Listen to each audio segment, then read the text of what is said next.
George Christie Jr., known to some for a time as Dirty George, former president of the Ventura, California charter of the Hells Angels, hands down the world's most infamous and largest motorcycle club with over 6,000 members and 467 chapters across 59 countries. Welcome to Vlad TV, George. My pleasure to be here. Thank you. I'm going to bring the subscribers up to speed on you with a quick bio. You were born in Ventura, California on April 26, 1947, and raised in Sparta. Starting in the mid-1950s, you went from an outcasted prepubescent kid who struggled with dyslexia to a popular surfer teen, to a jarhead Marine, on to a government employee at the Department of Defense, and then a leader within the Hells Angels. You became a respected member of the Hells Angels Los Angeles chapter, alternately known as LACO, in 1976. 6 months later, you became club president. In 1978, you founded the Ventura Charter of the Hells Angels. In 1984, you carried the Olympic torch at the opening of the Los Angeles Games. Throughout your time as a Hells Angel, you went to war with other outlaw motorcycle clubs, the police, multiple federal agencies, and even the Kennedys.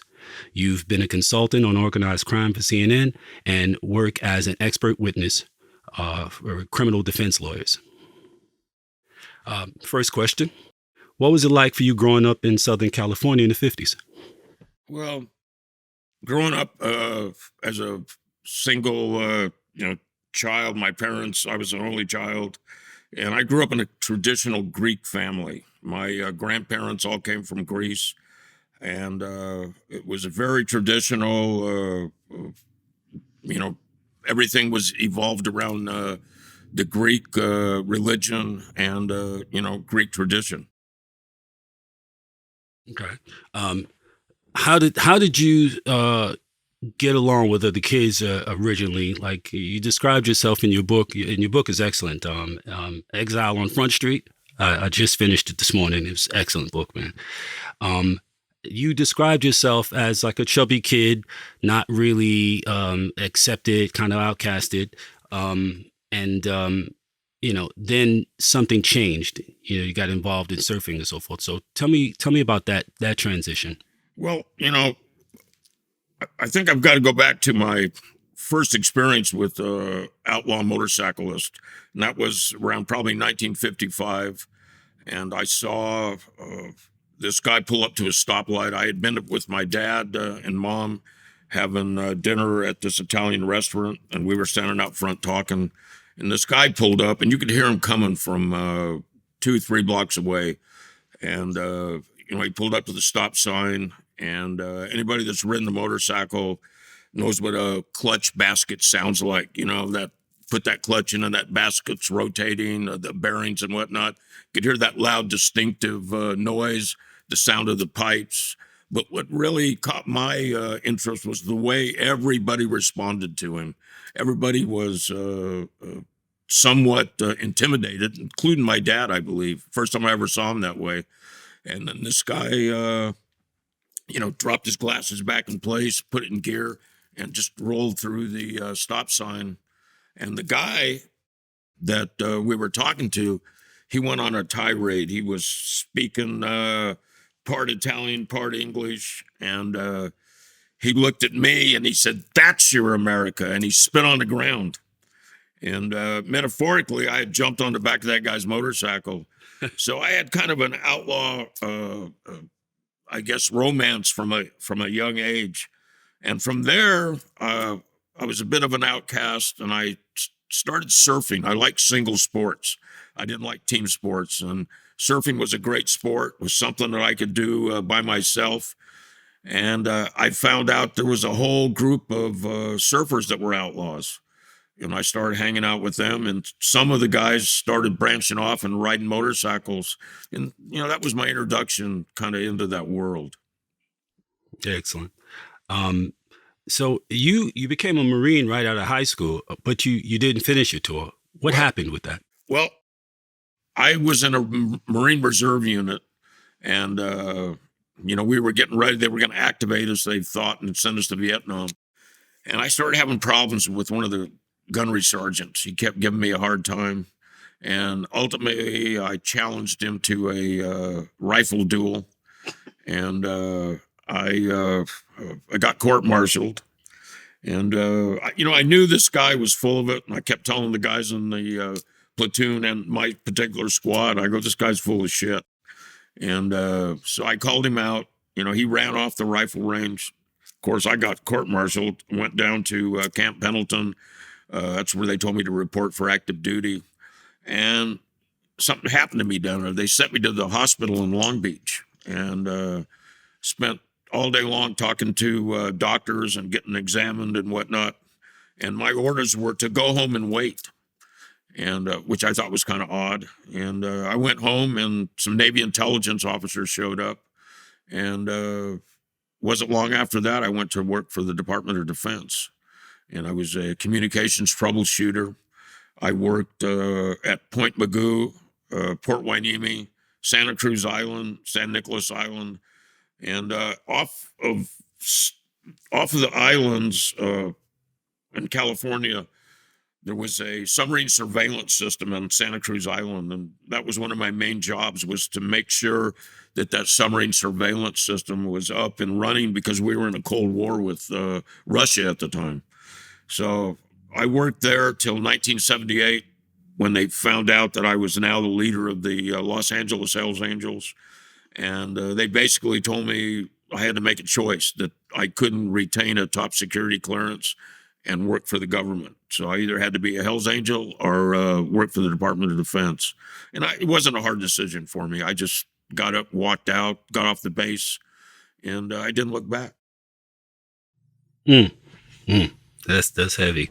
I read your book, like I said, and you made a lot of very challenging, I think for some people would have been like impossible. The choices that you made in terms of where you would direct your dedication and your time and your attention.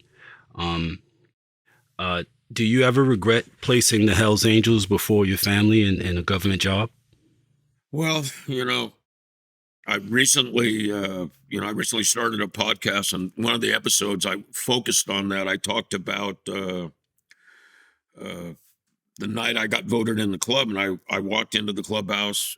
Old man John, who was the leader of the Los Angeles Hells Angels, close friend of mine and my mentor, he called me into the meeting room, and I walked in there, and Hells Angels lined the walls. They were all checking me out, and he basically asked me.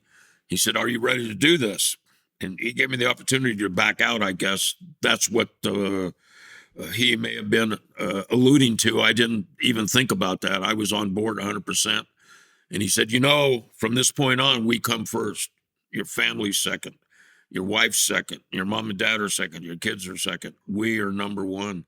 And, I accepted that responsibility and that vow. And I got voted into the club that night. And, no, I didn't look back. I have no regrets. I guess you could say the Marine Corps instilled that discipline into me, and I carried it on into the Hells Angels. So, I was 100% into the Hells Angels, on board with the Hells Angels. And, you've read the book, so there was some exploits that were very risky.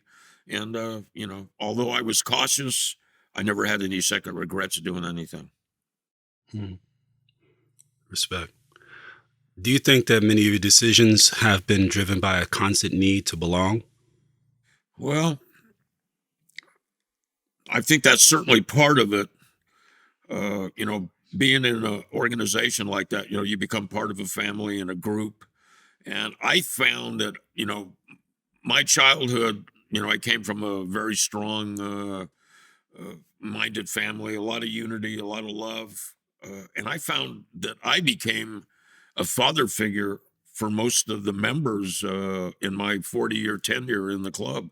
I was the Patreon, so to speak, of the family I created. So, there was a lot of dedication there, a lot of commitment. And I expected that out of my members as well. I didn't ever ask them to do anything that I wouldn't do or I hadn't done. You know, I was kind of I led from the front, and although I'm no longer part of that organization, I have my own things I do now, my wife and, my children, and I still lead from the front. I don't ask them to do anything that I wouldn't do myself. Right. Who started the Hells Angels and when? Well, there's a discrepancy on the time. They say 1948. I know that March 17th was pulled out of kind of thin air. I talked to Sonny Barger about that before. The March 17th date was pulled out of thin air. There's a group of people that say it started in 1948 from returning veterans from the Pacific and the European theater. And then there's another gentleman named Dick White who says it didn't start till the early 50s.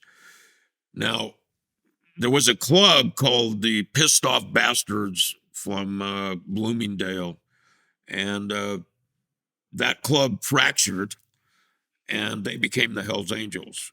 And it's kind of interesting if you watch the movie The Wild One. That's the premise of that movie. That club splinters. Marlon Brando's got his followers. Lee Marvin has his followers. So I don't know if Hollywood knew the inside story. It's very possible because Sal Mineo was nosing around down in San Bernardino. He wanted to make a Hell's Angel movie. It never came about. I don't know if you know much about Sal Mineo. I do. Yeah, and he was murdered, and I don't think it was ever solved, to be honest with you. But he had a real interest to make a motorcycle movie, and he seemed like a pretty talented guy. He was in Rebel Without a Cause with James Dean. I mean, that was a hell of a movie. Yes, sir. So I think that Hollywood has been influenced by the Hells Angels for years, and I also think the media has jumped on that bandwagon. We've sold a lot of newspapers over the years, magazine articles and whatnot. Roger Corman, he's a personal friend of mine. He was king of the B movies. He gave Jack Nicholson his start, Martin Scorsese, Francis Ford Coppola. He started the movie with the Wild Angels with Peter Fonda and Nancy Sinatra. I don't know if you've ever seen that movie, but it's called The Wild Angels, and Bruce Dern is in it. And Bruce Dern plays this oil worker named Blues. No, that's Peter Fonda's character. Can't remember. Loser, I think, is Bruce Dern's handle in the movie. But it's interesting to watch that movie, and it's the dialogue's it's so cheesy, it's good. It's one of those kind of deals, but it's worth a look, But Roger I'll Corman definitely check it out. made that movie in the 60s, and a lot of Hell's Angels worked on that movie. And then Roger made another movie in the 90s. No, it was the early 80s, mid 80s, called Nom Angels. And what Roger had failed to realize is that by then, we had incorporated our name and logo. The Hells Angels name and logo was owned by the club, and we had trademark rights over it. And Roger had made this movie, used our logo in it. And so I was given since I knew him, I was given the job to go sue him. So I went down to Concord Pictures in Santa Monica. That was his place. And, we had a friendly conversation, and he was, telling me, "Well, sue me, George." I said, "I'm going to sue you, Roger." And we were joking with each other how times had changed because we made that Wild Angels movie for like a couple of cases of beer, But we went to federal court. The court ruled that he had infringed, and we did an out of court settlement. And he gave us a large sum of money, and I actually got to edit the movie. I got to edit all the Hell's Angel indicia that was shown in the movie out of the movie, and so it was a wild time. So that's kind of my story with Hollywood. Over the years, I've become friends with a lot of major actors and whatnot. And Tony Scott was very seriously thinking about making a Hell's Angel movie based on Sonny Barger's life. And I don't know if you know the story on Tony Scott. He committed suicide. I don't know what happened. Are you familiar with Tony Scott? He's Ridley Scott's brother. If you saw American I'm Gangster, familiar with Ridley, but I'm not familiar with Tony well, Scott's Tony, you should check death. up on Tony. Check out his movies. He's got a movie with Denzel Washington. I can't think of the name of it. Denzel Washington plays this burned out CIA agent, and what is it? Man on Fire. Man on Fire. Oh yeah, Man on Fire is excellent. Worth seeing, and that movie's a remake. It was originally, I think, an Italian movie, and it. I'm trying to think the star of that movie. The star of that movie was also originally supposed to star in Sons of Anarchy, and they actually shot the pilot with the other actor, and something happened. They had some sort of contractual problem. They had to reshoot the pilot with the new actor, and I can't. His name escapes me, but prominent actor, been in a lot of stuff. He was in Training Day. He was the dirty cop in Training Day that Denzel Washington shot with the shotgun. Can't think of his name. Oh, you know who I mean. Yeah, that's yeah, I know exactly You know who I mean. Yeah. Yeah, he was supposed to be the original leader in Sons of Anarchy, and I don't know what happened. Something happened, and they had to reshoot the pilot with another actor. And so the Hells Angels have had a long history and romance with Hollywood. Also with musicians, a lot of music. We've been friends with a lot of musicians, music people. Waylon, Willie, Johnny Cash, Grateful Dead. You met Jerry Garcia. I know Jerry. I do Jerry well. I used to pick him up at the airport when he'd fly in to Los Angeles to do concerts. Rock Scully, who was the manager of the Dead at the time, him and I were good friends, and Jerry and I became good friends over the years. Jerry is a real cool guy. You would have loved him, man. I know it. I love him, and I never met him. Oh, you know what, man? He's a guy you could sit down, and there was no, I'm a star, none of that crap, man. He was just a down-home, good old boy, and, he would talk politics with you. He'd talk psychedelics with you. Anything you wanted to talk, Jerry was there to do it with you. A real nice guy. That's dope. The death head. Where did the death head come from? Well, I don't know if you know what the death head signifies. It signifies a swift death. I wanted to ask you that too. Yeah. Where did it come from, and what is its meaning? The meaning is a swift death, so you don't suffer. And perhaps, the bomber wing, the Hells Angel bomber wing, those guys were in peril every time they went out one of those missions in those flying coffins, as some of them were called. Yes. Yeah. They put their life on the line, and I think that they adapted that death head. It certainly looked a lot different. It looks a lot different. Today's death head looks a lot different than it did in 1948. And then if you go back further and you go in the military, you can find some early death heads, with the paratroopers and the bomber pilots and whatnot. But, that really, nobody wants to suffer. It was described as swift death. Yeah, I get it. What does it mean to be a one percenter, and where did the concept originate? Well, in 1948, they had that run up in Hollister, and this is before the Hells Angels officially started. The 13 rebels were up there, the Booze Fighters, the Pooh Bobs, which broke off and half of them became Hells Angels, the Galloping Goose. Did I mention the Booze Fighters? They were up there. And the San Francisco Chronicle showed up, and they thought it was a great story. They took a bunch of pictures and put it in the San Francisco Chronicle. The AP wire picked it up, and they said, these outlaw motorcycle guys have come back from World War II, and now they're pillaging and, running through towns. And it was a great story. It went in a lot of the papers. on the, the AP people picked it up and it went in the papers. And the American Motorcycle Association that sponsored that Hollister run put it out to the media that only 1% of the motorcyclists ruined it for everyone. And we were that 1%. So, people wrap their arms around it. Now, there's a controversy. Did it happen immediately after that run, or did it happen several years later?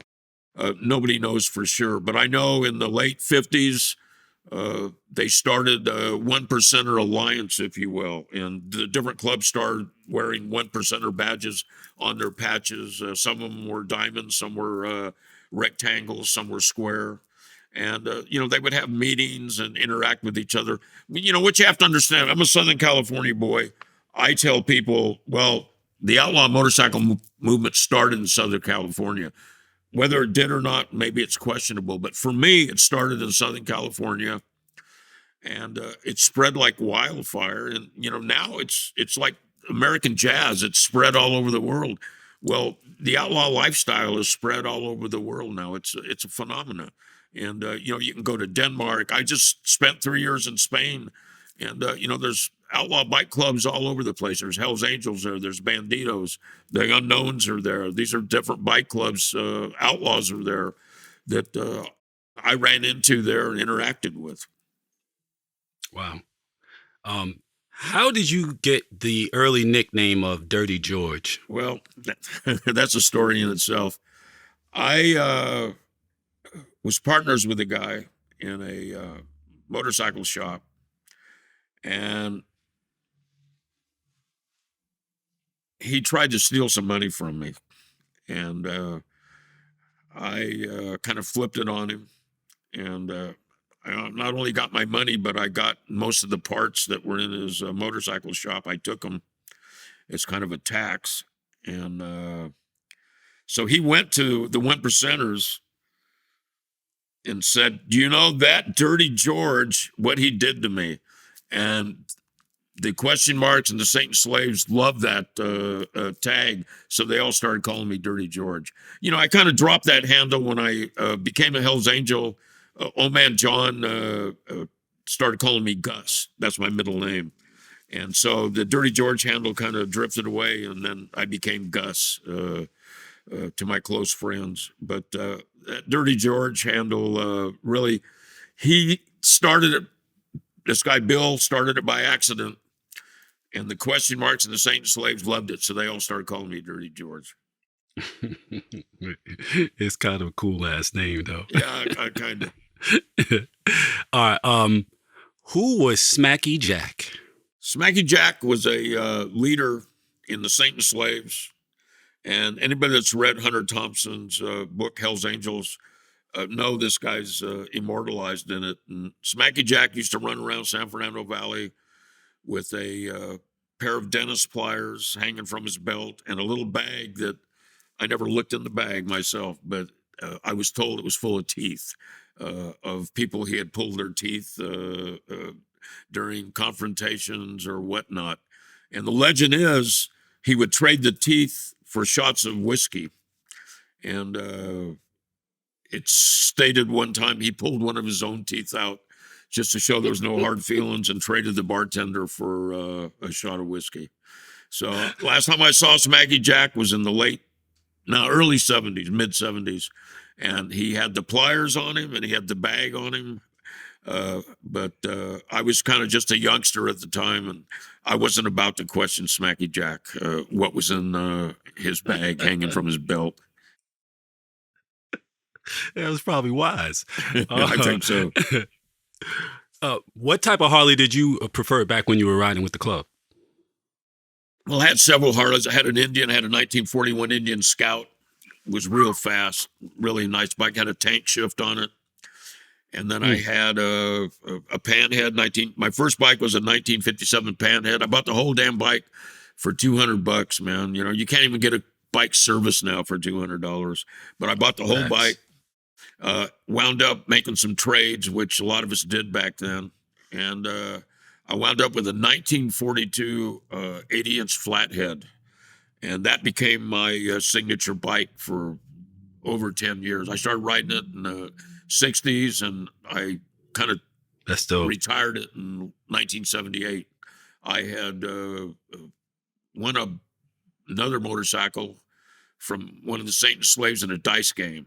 We were playing dice, and we got in deep, and he put this motorcycle up on the bet, and I won the roll, and I walked away with this motorcycle, and I wound up turning that bike into my personal bike for 10 years almost. It was a Shovelhead, 1978 Shovelhead, really nice bike. I had a lot of high-tech stuff on it. I'd kind of made a transition from the old school rigid frame that I had a swing arm frame with special shocks on the back, and a Delorto carburetor that came around so it could suck all that air in, that was meeting the air head on. I had a Sportster valve train in it, had a very light valve train, and that bike was so responsive. I had these special straight pipes made with no baffles in them, so they would just sounded like a shotgun, man. And I would crack those pipes, and the valve train was so light and so responsive that it would almost sound like the bike was laughing. It was like cackling, And Yeah. that bike was pretty famous for several years, and kind of moved on to another bike from there. But so obviously, I had a flathead, I had a Shovelhead, and then I had an Evolution bike. I bought a new one in 1984. Never had a new bike before. I bought a brand new bike and turned that into put a hot rod top end on it, special paint job, and I rode that bike till the mid 2000s. Had a lot of miles on it. You still riding? I don't have that bike anymore, but I Do you don't ride like st- I used to, but I get out there in the wind once in a while. Yeah, yeah. I grew up loving it myself. Been riding since I was about 9. So you know My all sons about have been that riding wind since they're therapy. 5. Yes, I do. Yes, I do. Yes, I do indeed, man. Um, Bikes and convertibles, man. There you go. um, with so much to protect and to be protected from, and the fact that the outlaw biker life attracts so many wild and wildly different characters, how were you able to confidently bring on new members? Well, say in the late 80s, we kind of reached we were stagnating in a sense. And my son, little George, he was 15 and a half at the time. He might have been 16. And we were on our way to Sturgis. And one of the guys wanted to fly back. He had to go to court. And he put my boy on his bike. He said, let your boy ride my bike. And so we spent the night giving him riding lessons. And his mom was not real happy about it. But we pulled out of Colorado in the morning, and we rode into Sturgis that night. And he rode in there, and all the older Hells Angels had known him because he'd been around the club since he was 3. So he pulled into Sturgis, pulled up to Gunner's Bar, and it was kind of a rite of passage for him. And that really opened the doors for a lot of younger guys to come around the club. He wound up buying a bike. I actually gave him a bike for his 18th birthday.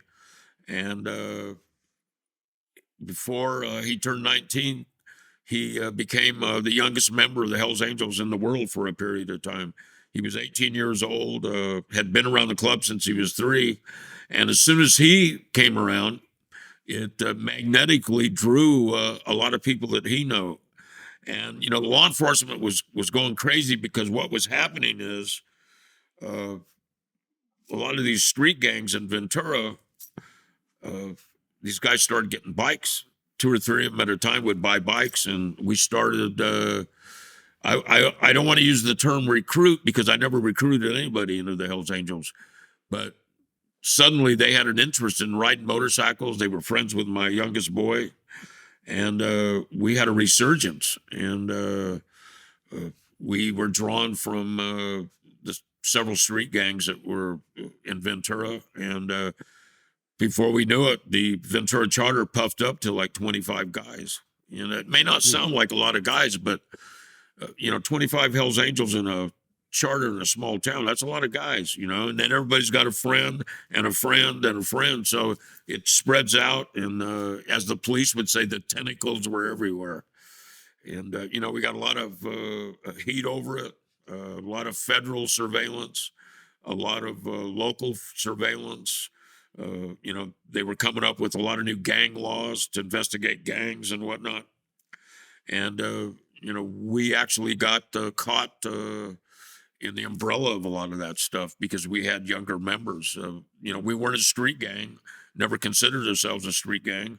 We were a motorcycle club, but yet there was a lot of money coming from the federal government. So if you could classify a group of individuals as a street gang, you could get these big federal grants. And that's what the local police were doing in Ventura, the sheriffs and the Ventura PD. I know at one time I was told by someone in law enforcement that I knew they got a $30 million grant, to investigate all the gangs and the Hells Angels, because what they were alleging was we were at the top of the pyramid and that everybody, all the street gangs were answering to us. And really what had happened was the street gangs were answering to us, but not in the level in which law enforcement thought. We were keeping the violence down. So if one club or another, if one street gang or another street gang started having an issue, we would call a meeting at the clubhouse and we'd bring down two factions and we'd let them speak of what the problem was. And most of the time we'd make a ruling right in the room in the Ventura clubhouse, and the gangs adhered to it. Whatever we said, they decided it was fair. We were fair to everybody. We didn't show, even to the, like if there was a problem in Oxnard with the Ventura, we didn't, favor the homeboys. I mean, what was right, and we gave a fair ruling. So the club was growing and growing. We would have events at the clubhouse with all the street gangs, and it was driving the cops crazy because we were doing what the police couldn't. We were bringing all these factions together, no problems. And, we were having entertainment down there. Some of these bigger name bands were coming and playing. Tommy Lee would show up down there sometimes. And there was another band called the Big Bad Voodoo Daddy that got pretty successful. They were like a swing band. And we'd have these huge parties, 700, 800, 900 people, not a single confrontation, because we would tell them, leave your problems at home. Don't bring them on the street because we're not going to tolerate anything. And I can only remember one fight, and they didn't fight in the clubhouse. These two guys had a real problem with each other, and they walked around the corner, no weapons. They fist fought, and they both came back and partied the rest of the night. They let their fists do the talking, which, was always the way I thought things should be handled. I thought drive-by shootings were just indiscriminate, dangerous, and weren't productive. And so, it's interesting. Some of the older cops agreed with what we were doing there, but there were a lot of the younger cops that had a gang mentality themselves, and they felt like the big blue gang was bigger than our gang, and we had to acquiesce to them. And when we wouldn't, created some animosity between the younger guys in our club and the young cops, because now what was happening was you were having these young cops that were now sheriffs and Ventura PD had gone to school with some of our young members, and there was personal issues. This guy stole my girlfriend, or I caught this guy calling my girlfriend. So there was really petty shit like that going on. And I had a good relationship with the chief of police, and anytime something would happen, he'd call me up on the phone and tell me to line my people out, or if something happened with him, I'd call him up on the phone and tell him to line his people out. I got criticized a little bit for that by some of the members that thought, you should never have any communication with law enforcement. But I didn't think that way. I felt that open lines of communication, whether they're with your enemy, who is another outlaw bike club you're fighting with, or with the cops, or whoever it may be, communication is important. And that's how we as humans negotiate things and come to terms with things. That's right. And keep things in their proper perspective and priority. Absolutely. Yeah, absolutely. A few days ago, I interviewed a British brother named Peter Triton, and he was an international cocaine trafficker who got caught up in Ecuador and ended up doing a decade in their insane prisons, right? In So in we talked in briefly. Ecuador, he did time. Hmm. How was the Hmm. prison down there? Insane. I bet. Insane. You got to check out that interview. It Yeah. is insane, bro. He wrote a crazy book as well, El Infierno, which means hell. And we talked briefly about the paranoia that goes with the outlaw life. In addition to rival clubs, your own club members, and law enforcement that was actually after you, how did you manage the paranoia? Well, I tried to, anytime I was having issues of paranoia, I would let my intellect guide me. I didn't work off my emotions. I would let my intellect, I would think about something, I would measure it out in my head, and then I would make a rational decision. I never made, I certainly went with my gut from time to time, but I didn't make decisions on emotions. I made intellectual, rational decisions, and that's how I dealt with it. And I'll tell you, a lot of times I would, if I suspected somebody, I would put some counterintelligence out there. That was, some of my stuff from the Marines and the Department of Defense. I put out counterintelligence, and if the information made its way back to me, I'd only tell one person something. So I'd know that this guy was talking, maybe to the cops, maybe to, one of the other brothers. But when I would tell stuff, I would specifically form it a certain way, and if it came back to me, then I would question that individual if he could be trusted anymore. I watch a lot of video, um, a lot of archive video, a lot of current video, and I don't recall seeing near one non-white member of Hell's Angels. Did Hell's Angels accept non-white members? Well, I'll tell you, that's an interesting story. If you look back in the old archives in San Francisco, Sacramento, these were the early charters: San Francisco, Sacramento, San Bernardino. There were black members. There's Mexicans. There's Chinese. I think his name was Phil the Chinaman out of Frisco. There were some black brothers. And as people started going to prison, the guys returning, we went through some heavy changes in the club. And what they did is they adapted the prison color lines, is basically what happened. And, people have accused us of being racist and whatnot, and that's not the case at all. It's like I've gone to the East Bay Dragons, that's an all black club in Oakland, and partied with them. They come to the Oakland clubhouse and party with us. And they don't have any white members, but we're still friends with them. And what happened is the people were coming back from prison. Not only were they adapting the prison politics of you stay with your own race, and then you are aware of prison politics, how treacherous they can get and serious they can get.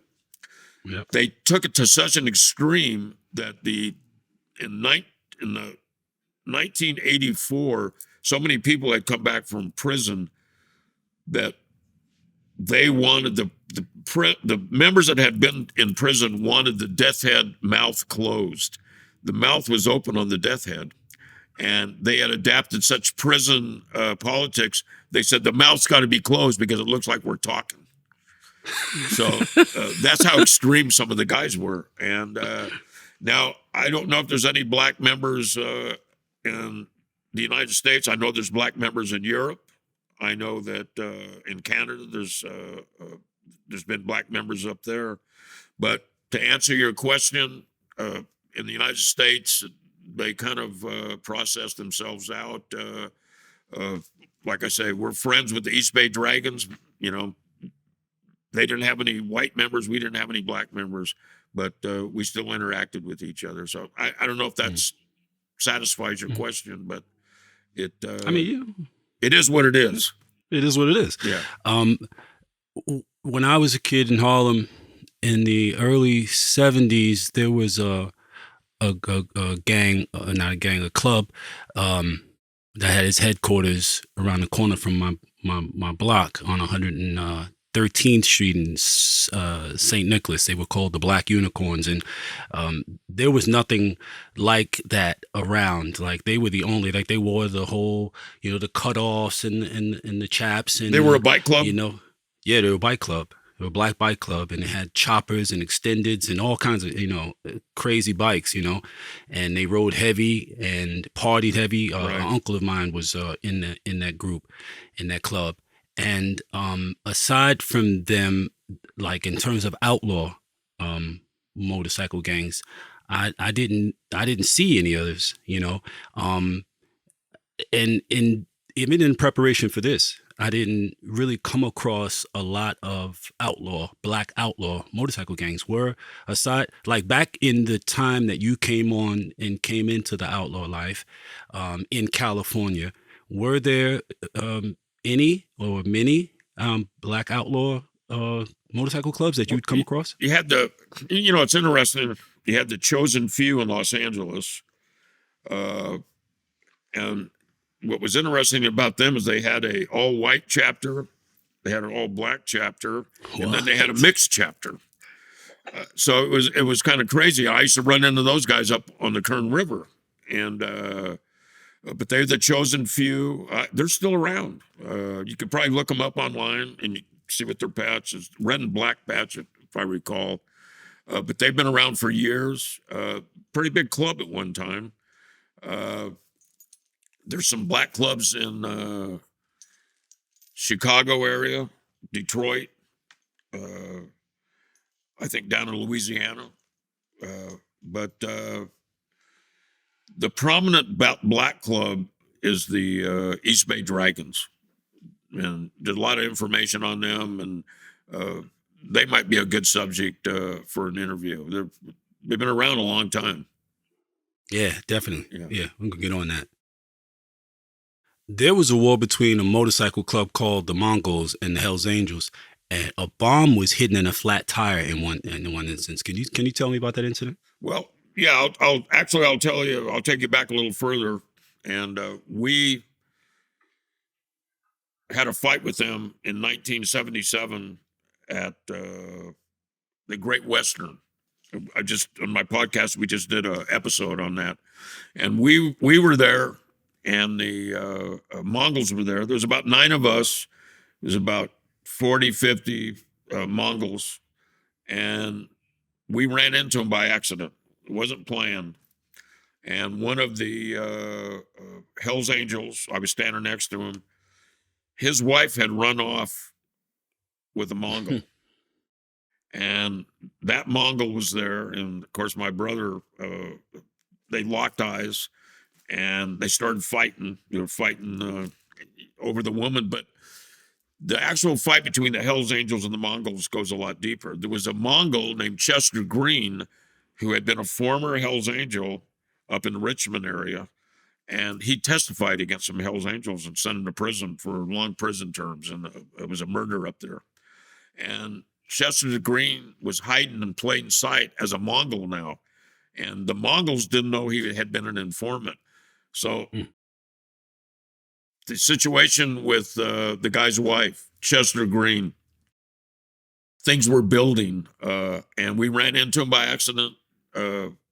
My Hell's Angel brother saw Bud Green, socked him, a whole fight broke out. And one of the interesting things is there was 9 of us, and in that group of 9, we would find out months later was a police informant. He was a Hell's Angel prospect. And the interesting thing was he was hitting Mongols that night with an extended kickstand. He was beating these Mongols over the head with this kickstand, and his police handlers were there watching him. And the dilemma for the police handlers was, do we intercede? Do we blow this guy's cover? What do we do as police officers? And they made a decision just to stand in the shadows. They didn't get involved. And, the fight didn't last real long, maybe a couple of minutes. And one police officer broke it up. But that was the beginning of the real conflict. And what happened was Uh, we kept having dialogue with them. We had like small skirmishes with them, and a bomb was placed at a motorcycle shop, kind of a clubhouse called the Frame Up, and it was a Mongol hangout. And the bomb didn't go off. I was made to go back and get it, and I went. I got it, and 2 weeks later they brought another bomb in there, and it's not as simple as I'm describing it right now. It's very detailed, but it's a We very got time. what's that? We got time? Yeah, Well, we got time because that tire that bomb tire's thing interesting. was It was packed with dynamite, and it had a pressure valve in the stem. So when they undid the valve stem, it brought the contacts up till they touched, right. and that was the ignition for the bomb. And the bomb went off. They brought the tire in there, paid him an extra $20 to. They said, "Well, we can't get it till next week." And I think the guy said, "I'll give you extra $40 or $20. I got to have it today." And he took off. They took it in the back, and they started working on the tire. And when they pulled the valve stem out, it set the contacts together and ignited the bomb. And it killed a Mongol and his 15-year-old cousin standing next to him, cut them both in half. And that was really when the war went off the deep end. Guys were getting machine gunned off their bikes. The cops were going crazy. Now you got to imagine this is 1977, downtown LA. Bombs going off, people getting machine gunned off their motorcycles, and all hell broke loose. And it was a full-on urban war, if you will. And people ask me, "Well, did you ever go to war as a United States Marine?" And I have to say, no, I didn't, but I did as a Southern California, Los Angeles Hell's Angel. I mean, we were getting busy with these guys. And I think nowadays you could never get away with anything like that. But it was a unique time. And what you have to understand back then, none of the law enforcement agencies were sharing any information, which historically law enforcement it has a history of that. They don't share information. One department is adverse to sharing something with another department. So they didn't make any arrests on the machine gunning that killed a couple of guys, a couple of Mongols off their bike. I think that indictment came 5 years later. And then the indictment for the double homicide bombing didn't come till almost a decade later. That's when police finally started sharing information, and computers were accessible, and the whole dynamics of law enforcement was changing at the time. Were the tactics and behaviors of the club changing in correlation with those changes about law enforcement? Or Well, some of them were, but some of the guys were living in the past, and I went to prison in 1986, spent a year there, went to trial in 1987. It was a 9-week trial. I learned a lot about the federal laws, federal court. I wound up getting found not guilty. I proved the FBI had, well, when I say I proved, my attorney and I proved that the FBI had set me up. And, we had the evidence of it, and I got found not guilty. But the interesting thing I found out while I was in prison, I was introduced to a whole new unwritten rule. And that unwritten rule was outlaw motorcycle clubs don't fight in prison, whether we get along or not. So when I got to the prison the first day, I said to a guy who was the president of the Hells Angels in San Diego, he was there for a double murder. And I said, "Who we fighting with in here, guy?" And he kind of laughed at me. And I kind of looked at him and like, "What are you laughing at me for?" And he goes, "We don't fight in prison." And I said, "What do you mean?" And he goes, "We don't fight in prison. We have an amnesty. It's a truce, man." And so there were Mongols in there, outlaws, banditos, and we were all on the yard together. And, although we didn't hang out and interact a lot, we would friendly nod at each other when we saw each other. So when I came home, I beat my case and I came home. I had this thought: if we're not fighting in prison, why in the hell are we fighting on the street? We got everything we want on the street. We got motorcycles. We got all of our party favors. We got girls. What's there to fight about?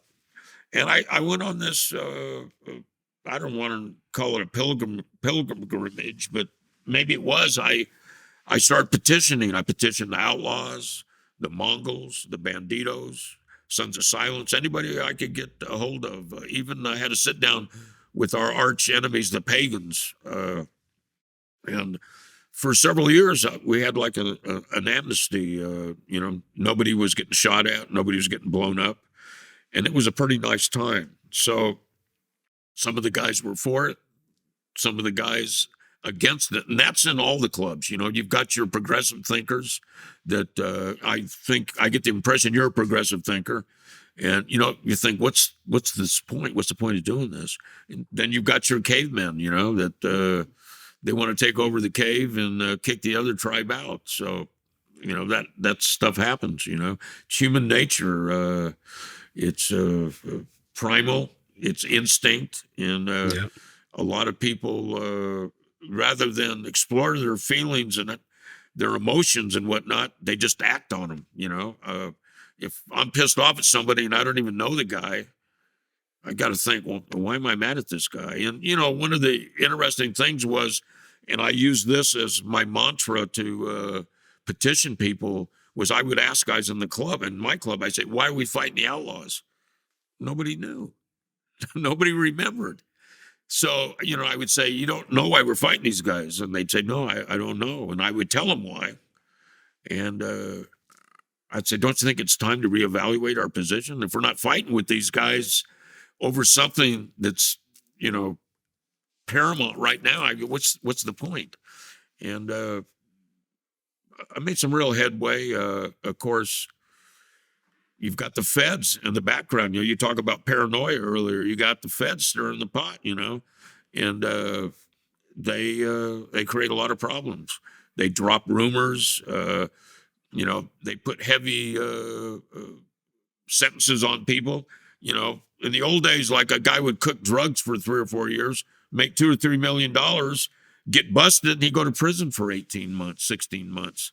You get busted now slinging dope, and you're going to do 30, 40 years. People ain't going to do the time, and they dangle these exit strategies. Hey, what do you know about this guy? And the spirit's strong, but the flesh is weak, brother. They give in, and so that's what happens. So they create a lot of chaos with these mandatory minimum sentences. These heavy, you get caught with some weight, and you're gonna do 30, 40 years. People don't want to do 30 or 40 years.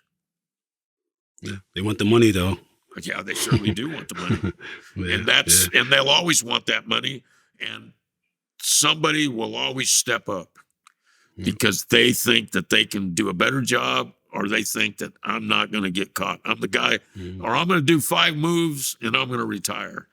And, you never retire because it gets so good. You don't want to give it up, or you're dead, or you're in jail. It's a losing game, man. Yeah. Don't say never, because I retired. Well, there you go. Yeah. Me too. And you retired. We're the exception to the rule, brother. Yeah, that's a true. I wouldn't recommend it, and even with the outcome that I had, knowing what I know, I wouldn't do it again. You know what I mean? And I know your attitude about what you did is different. And I don't know how much of what you did that you would do again, but I know that you're overall. Well, I would try to avoid some of it. That's for sure. I don't have any regrets of making that decision to take that highway of that lifestyle. Certainly some of the things that happened over the years, some of the decisions I made, I take full responsibility. And, I don't ever try to glorify my life, but I don't ever apologize for it either. It is what it is, That's right. I walked into that world and I did the best I could with it. And, I had what I considered a high set of standards, and some people may laugh watching this, go, "Oh, this guy's going to try to act like he had a set of morals and standards." Well, you know what? I did, and Yes. I didn't. I didn't veer from them just because I wanted to. Well, I like to do this one time, so I'm going to change the rules. No, No, I set set of rules, and I went by them. And I can that's look it. anybody in the face and say that, and they can't accuse me otherwise because I didn't break my own vows to myself. Ditto. Ditto. I respect that. Salute. Um, you talked about the drugs and the severity of the drugs and how it at a point the reward definitely justified the risk, and then slowly over time the risk became greater and greater, and the reward became lesser and lesser because there was so many more people doing it. There was so much more of it. It got cheaper and so forth. The particular drug that always seemed to circulate around the outlaw lifestyle, motorcycle outlaw lifestyle, was meth. Why has meth always seemed to be so popular within the outlaw biker culture? Well, you know, it's interesting. When I first was introduced to meth, I thought it was a super drug. You know, you could you be in Ventura partying, and somebody calls you from San Francisco and says, "Hey, man, we're having a party tonight. Come up." You could jump on your motorcycle and be up there in 6 hours. Ready to roll, party all night long. Do a couple of lines and head out and ride home. It seemed like nothing, but over the years, I watched it start taking its toll on people, emotionally, physically, and their mind and dependency on it. And like you said, the game. You made a point. There was a few people that knew how to cook crank in the beginning, and those guys were making a lot of dough. And pretty soon, it was very competitive. Uh, the juice wasn't worth the squeeze, so to speak. And Yes. uh, you talk about police. I had a guy in a meeting. Like, I never thought the guy was any good, and you might remember him from the book Tony Tate. Yes. He was a Hell's Angel officer. I was a West Yep. Coast chairman at the time. He was a West Coast sergeant at arms, and he had worked. He was working with the feds, and he came into the meeting with the cast on. He had a bug in the cast. He's recording me, and there's like 10, 15 presidents in there, and he's trying to get me to give him permission to go blow up another motorcycle club in Kentucky, so he can have a big, conspiracy Yeah. for murder. And I didn't buy into it, and I basically kind of pushed him out of the meeting. And he went over to Sonny's house, and they took the bug out of his cast because I said to him, made a comment to him. He had this bright, shiny cast on, looked like they just put it on him. And I said, "What happened, man?" He goes, "Oh, I broke my arm. I got in a bike wreck." And I go, "You got in a bike wreck?" I said, "Man, you're a lucky guy." And he got kind of paranoid. He goes, "What do you mean?" And I go, "You went down on your bike?" I go, "You don't even have any road rash, man." I go, "I'd say you're a lucky guy." And I was kind of pushing on him. And he left there, and they broke the cast off. And this will tell you how long ago this was. They put it in a new device called a pager. I'd never even seen a pager before, man. And they stuck it in the pager, and he went over to Sonny's house. And, add insult to injury, Sonny wasn't saying what they needed him to say, so they paged him. He had a number to call. And he asked Sonny, he goes, "Can I use your phone?" And he called the feds from Sonny's own phone in the house. And the fed said, "You got to get him to say this." And, Sonny bid on it. And, he got him to talk about how many people they could possibly kill with an explosion. And, he just walked right into it. Did 5 years for that conversation. So, it was one conversation, two different outcomes. I walked away clean. Sonny wound up doing 5 years. And I easily could have, same thing could have happened to me. I just didn't like the dude. I had an old school guy in my charter named David Ortega. We used to call him Cave Dave. And I had, he was older than me, and he'd been in the whole bike scene before me. I met him in 1966 when I was on Liberty from the Marines. He was already a member of a 1% club called the Question Marks. And so I went to David. I said, what do you think of this guy? Because I started having my doubts about this one guy. He was showing up too many places. I'd been with Joan Jett back east, and he almost caused a fight with her manager. And I don't know if you remember Joan that. Jett and the Blackhearts? Yeah, yeah. And Joan was doing a benefit for us, and he just was acting up. And so I went to David Ortega, and this is some old school shit. So I went to David, and I said, David, I go, what is it with this dude? And he goes, I don't know, man. I can't figure it out. And he goes, but you know what? And I said, what, David? He goes, I just don't like the way he combs his fucking hair. And that was as simple as that. That's some old school stuff, man. And, Yes, you probably know some old gangsters, Yes. man. Yeah. They just didn't like the dude, and it saved him, and I stayed away from this guy, and I didn't trust this guy because Instincts. But he got a lot of brothers. He was a Hell's Angel member, and he put 2 brothers in jail for 41 years. I watched them go in, I watched them come out, and both of them were dead with cancer within 2 years, man. They both did about 25, 28 years. They didn't do the whole 40, but they came home and both were dead. One guy died of stomach cancer, and the other guy died of, it sounds terrible, and I'd never heard of it before. Somebody told me he had cancer of the eyes. I've never heard of that, but I don't know, man. Yeah. It sounds like a rough way to go. I would imagine so. Wow. There was an incident involving a fake patch, a drug dealer, and 2 holes in the desert in the ground. Well, I was a new member in the club. I was in Los Angeles, and I think I was vice president at the time, possibly. And, I told you I led from the front. I was a working president. I got out there in the field with my guys, and we got word that this guy was selling drugs in Los Angeles, and he had a fake Hell's Angel patch. And so, we did some intel, and we found out his car, and we ID'd him. And I waited in the back of his car for 3 or 4 hours. And I was in the back, had a blanket over me, and I could literally hear him walking on the rocks. It was a parking lot with rocks in it.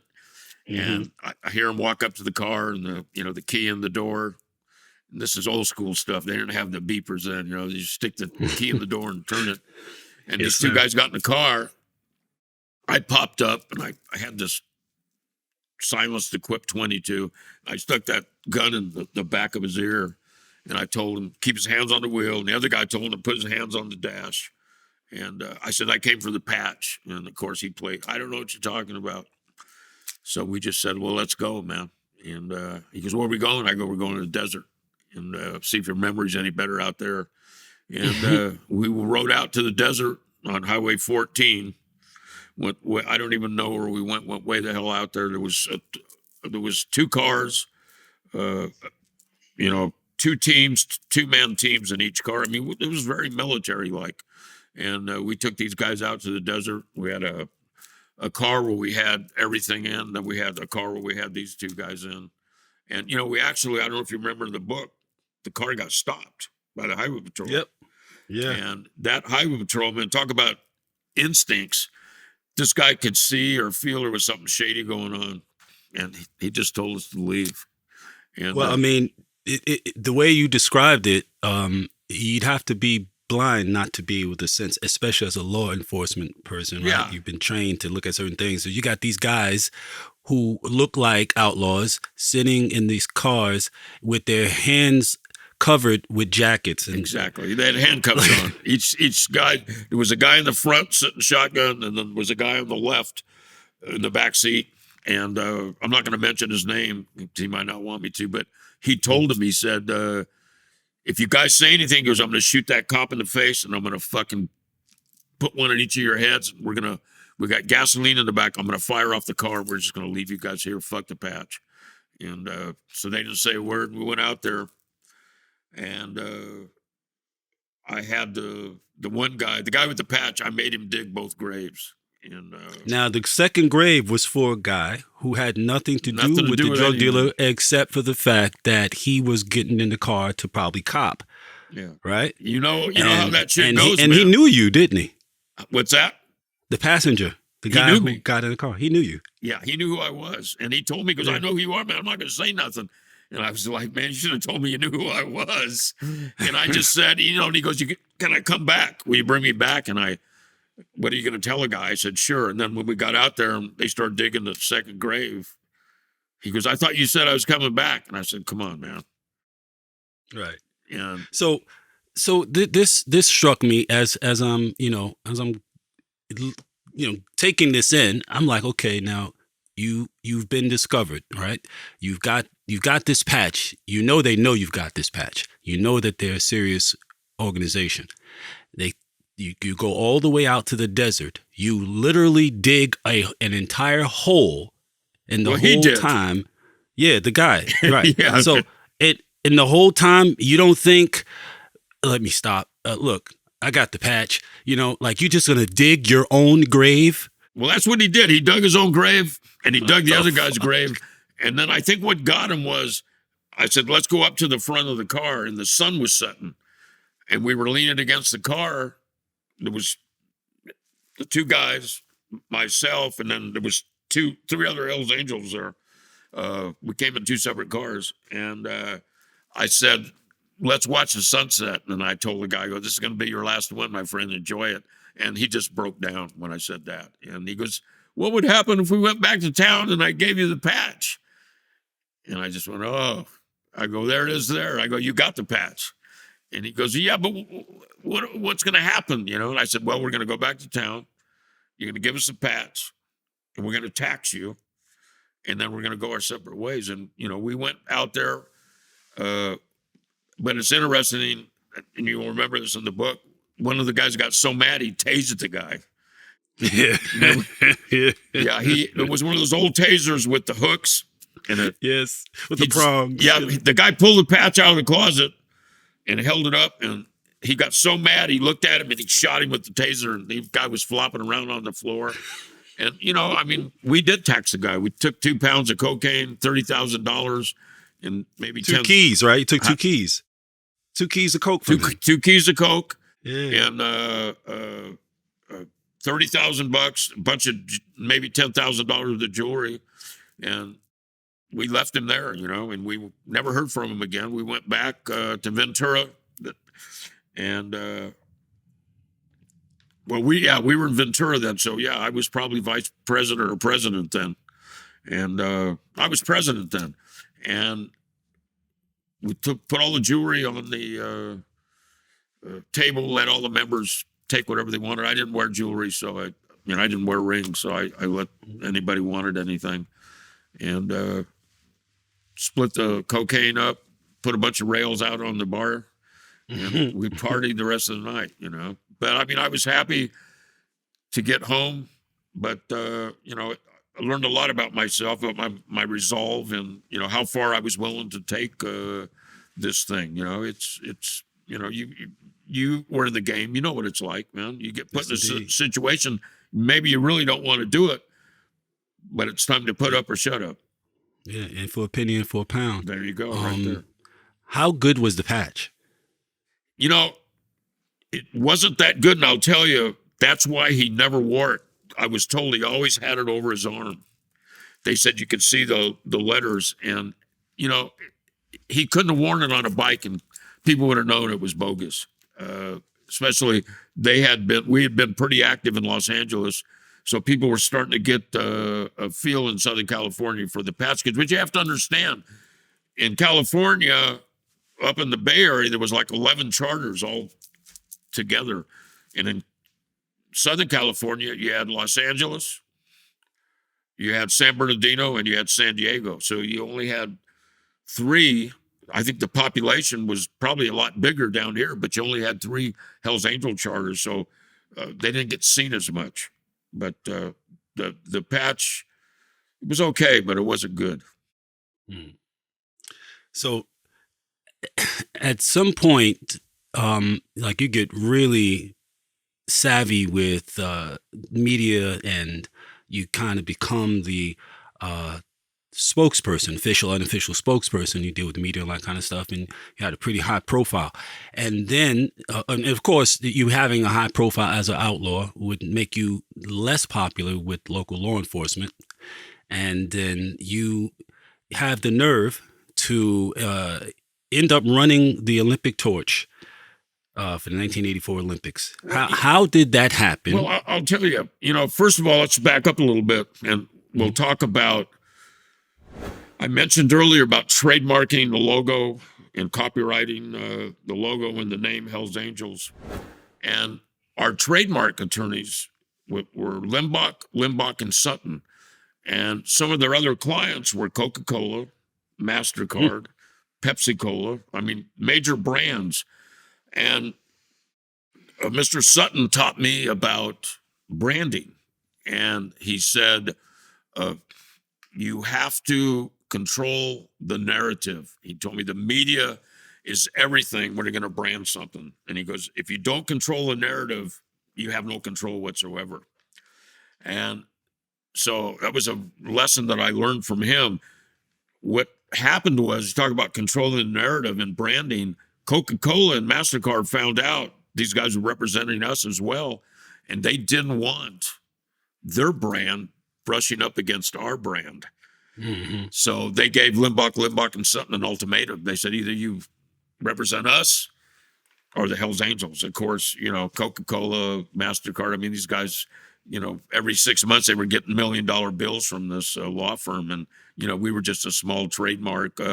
We didn't make any money off our trademark. So, we were struggling to pay these guys because they were top-notch attorneys. So I learned that lesson from them. And I learned that the media was very powerful. So the Olympics are coming, and the Hells Angels aren't paying any attention to the Olympics. What do we care about the Olympics? We have no interest in them whatsoever. But the ATF comes out from Ohio, and they're a special squad, and they are supposed to watch for any weapons transactions to make sure no terrorists interfere in the Olympics. Now, about 10 minutes away from the Ventura Clubhouse is Lake Casitas, and that's where all the water sports were going to take. All the water events would be at Lake Casitas. And the ATF thought, I don't know what they were thinking. Maybe they weren't thinking, but they thought it would be interesting to go around and tell all the Ventura merchants to keep an eye out.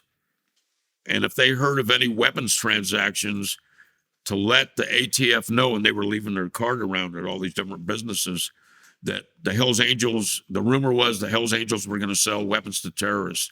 Well, they didn't know that Ventura Hells Angels were integrated into the community. So I started getting phone calls from these businessmen. They said, the ATF was in there, and they said that you guys are going to supply weapons to terrorists. That don't sound right, George. What the hell's going on? So I went back to my branding, schooling, and I thought, you got to control the narrative. So I went to the club and said, hey, look, this is what the ATF is doing. They're categorizing us as terrorists, working with terrorists. I said, we got to get out in front of this. We got to control the narrative. We need to come up with something. And came up with carrying a Olympic torch in the Olympic torch relay for a leg, 1 kilometer. You could sign up for it, donate some money to any type of charity. And so we signed up, got to carry the torch in the Olympics. So now, not only were we supporting the Olympics, but we are participants in the Olympics. And that's how I spun it to the media. I said, not only do the Hells Angels support the Olympics, we're also participating in the Olympics. And I was designated by the club to carry the torch for the kilometer. And the media they just went crazy on it. And it turned out to be one of the biggest, media coups I ever experienced. And, like you said, I was kind of a fledgling spokesman for the club. And after that whole event and the way we controlled everything in the media, I became kind of like an official voice for the club. Which you also have to understand, Sonny had contracted cancer, and he had his larynx cut out. So he was a little bit self-conscious about talking with his voice box. So he had Irish and myself become kind of the voice. And I always thought it was funny. Irish and I used to joke about it. Irish was a former Los Angeles Hells Angel, so we had history together. He was now an Oakland Hells Angel and a president up there because Sonny was sick. And we used to laugh that Sonny had to replace his position with two guys, not one guy. One guy couldn't do the job he could. And, you know, we were being smart asses. Right. But I became a spokesman. Irish did as well. I don't think he got as much attention as I wound up getting because of the torch. But something happened that was very interesting. When Sonny turned over the media spotlight to myself and Irish, he thought he only had a short time to live. His envelope of time on this planet was going to end. And what happened was he beat the cancer. Mm. And now he was alive. He was handicapped with the voice box. But, you know, when you rescind your power to people, it's very difficult to get it back. Yes. And the image now was that Irish and I were the new faces of the Hells Angels. And that's something Sonny battled with till I left the club, you know. Mm. And, you know, Irish ultimately was killed. And he was stabbed in a bar up in San Francisco in the late 80s, early 90s. I can't remember the exact date. And, you know, being a leader in the Hells Angels can be a very rough game. Mm-hmm. So how did that experience with you running the torch and all that stuff, how did that experience end you up in a direct beef with President John F. Kennedy's sister? Well, I had designated that the money go to Pottstown, Pennsylvania. The Special Olympics in Pottstown, Pennsylvania just really took a special interest in the Hells Angels and in me in particular, because I designated the money to go to Pottstown after they started supporting us. You know, they were verbally getting on the news and talking about Ventura Hells Angels and Hells Angels in general and how great we were. So at the bottom of the form, it said, where would you like your donation to go? And I wrote in Pottstown, Pennsylvania. And so I called up the Special Olympics there, and I said, our donation is coming to you guys specifically. You're getting it all. Do anything you want with the money. Best of luck to you from the Hells Angels. And the money never came. The money never came. And finally, I called the Special Olympics, and they put me in touch with Sergeant Shriver. Now, I don't know if you know who Sergeant Shriver is. Sergeant Shriver was appointed by President Kennedy. He was the first leader in the Peace Corps. Remember the Peace Corps? You're kind of young, but... Yes, I remember Peace Corps. Yeah, mm-hmm. Sure, okay. Well, he was the first leader in the Peace Corps.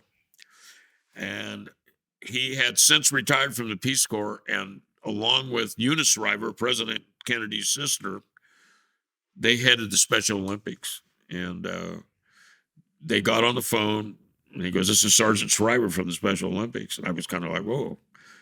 Well, I said, how you doing? And he goes, look, we're not sending that money to Pottstown. The money stays in Washington, D.C. He goes, you don't have the authority to designate where it goes. And I said, well, I've got to argue with you on that. I said, I signed the contract, and there was a specific line that said I could designate where my donation went. And I said, I sent it to Pottstown, Pennsylvania. And he goes, well, wait a minute. How would you like to talk to President Kennedy's sister? And I said, sure. So, you know, she gets on the phone with me, and she goes, oh, George, I want to thank you for the donation from the Hells Angels. And, but, you know, we're sorry to say you can't designate the money. It's not your job. It's our job is, you know, doing the logistics where the money will go. She was being all flowery and nice to me. And she goes, look, you don't really want to fight the Kennedys, do you? And I said, well, you know, I fight anybody that picks a fight with me. And I said, do you really want to fight with the Hells Angels? And she said, "Look, you're going to have to come back to Washington." And I knew a little bit about the law. I was kind of a frustrated lawyer. And I said, "Well, the contract was signed in Ventura. So that's where the lawsuit will take place. You're going to have to come to Ventura. I'm not going to Washington." And I said, "Do you really want to come to Ventura?" And then she got kind of smart with me. And she said, "I don't think you know who you're messing with." And I said, "Well, I don't think you know who you're messing with." And then I said, "I'll see you in court." And we went to court. It took me like 5-6 years, but I won the case. The money finally and ultimately went to Pottstown, Pennsylvania, and I battled it out with the Kennedys. But when it begins Camelot, yeah, I the royal disrupted family, Camelot. right? In your book, Exile on Front Street, My Life as a Hell's Angel and Beyond, you told a story about someone tossing a shrapnel grenade through the open door of your then motorcycle club. Would you walk us through that? Well, yeah. Several weeks after the tour, now I'm getting some really positive press. I mean, press all over the world. And of course, me being the smartass and the big mouth I am, one of the last press conferences concerning the Olympics, I made a comment, and it really pissed people off in law enforcement. I said, "Now, isn't it a shame that the only incident at the Los Angeles Olympics was a police officer who planted a bomb and then found it to become a hero? One of the sheriffs planted a bomb. I remember that. And then discovered it and became a big hero in the media. And then they discovered it was his bomb. And he was just doing it for some media attention. And of course, I have to make a big deal out of it and how embarrassing for law enforcement. And, I'm being sarcastic. And so several weeks later, the front doors opened to the clubhouse. It's about midnight, 1:00 in the morning. And a hand grenade was tossed in the clubhouse. Now, when I got down there, I got a phone call that a hand grenade went off in the clubhouse. And when I got down there, the spoon was laying in the doorway. And having been explain to people what a spoon is. Well, the spoon is attached to the grenade, and you pull a pin, and you throw the grenade, and the spoon has a spring on it. And it pushes away, and it ignites the timer that detonates the hand grenade. So the spoon's laying in the doorway. So I asked one of the cops I knew, "Hey, can you get me the numbers off that spoon?" And the cop wrote the numbers down, handed it to me. I hired a private investigator, a former FBI agent who is now a private practice. He traced the numbers on the spoon back to an armory where the ATF unit had come from that was spreading the rumor that we were going to supply weapons to terrorists. And I got in the media and I made a accusation. The media asked me, he said, "Do you have any suspects in the hand grenading?" And I said, "Yeah, I got a lot of suspects." And I said, "The ATF's right at the top of the list." And it just opened another can of worms. And they told me to shut my mouth, or they were gonna somehow get even with me. And probably within 3 months, I was indicted, and that's that year I spent in fighting that case. They said I had ordered somebody's murder. It was completely ludicrous. It was a big FBI sting. They pretended like the guy was dead. Took him out of the prison yard. They said I ordered somebody's murder in prison, but it was the whole thing was a masquerade by the FBI. And I was looking at life. If I would have got found guilty, I certainly would have been out by now, I'm sure, but could have wound up doing 15, 20, 30 years. Right. So the ATF, at the time when that grenade went off inside the club, the particular team of ATF agents that were giving you this problem, giving y'all trouble, they were on the scene when, in the aftermath of this thing. Within an hour, that ATF unit was on the scene. And, my allegations, I alleged, look, do I think the ATF sat down, had a meeting and said, "Okay, we're going to go hand grenade the Ventura Hells Angels clubhouse"? No, I don't think they did it as an organization. I think what we had were some rogue agents that didn't like my rhetoric. They didn't like what I was saying. And they threw that hand grenade in there. And it got them a warrant. We got a couple of guys that were felons. They weren't down there at the time, but there's a federal law, and I'm not sure you're aware of this. Yes, I am. Constructive possession.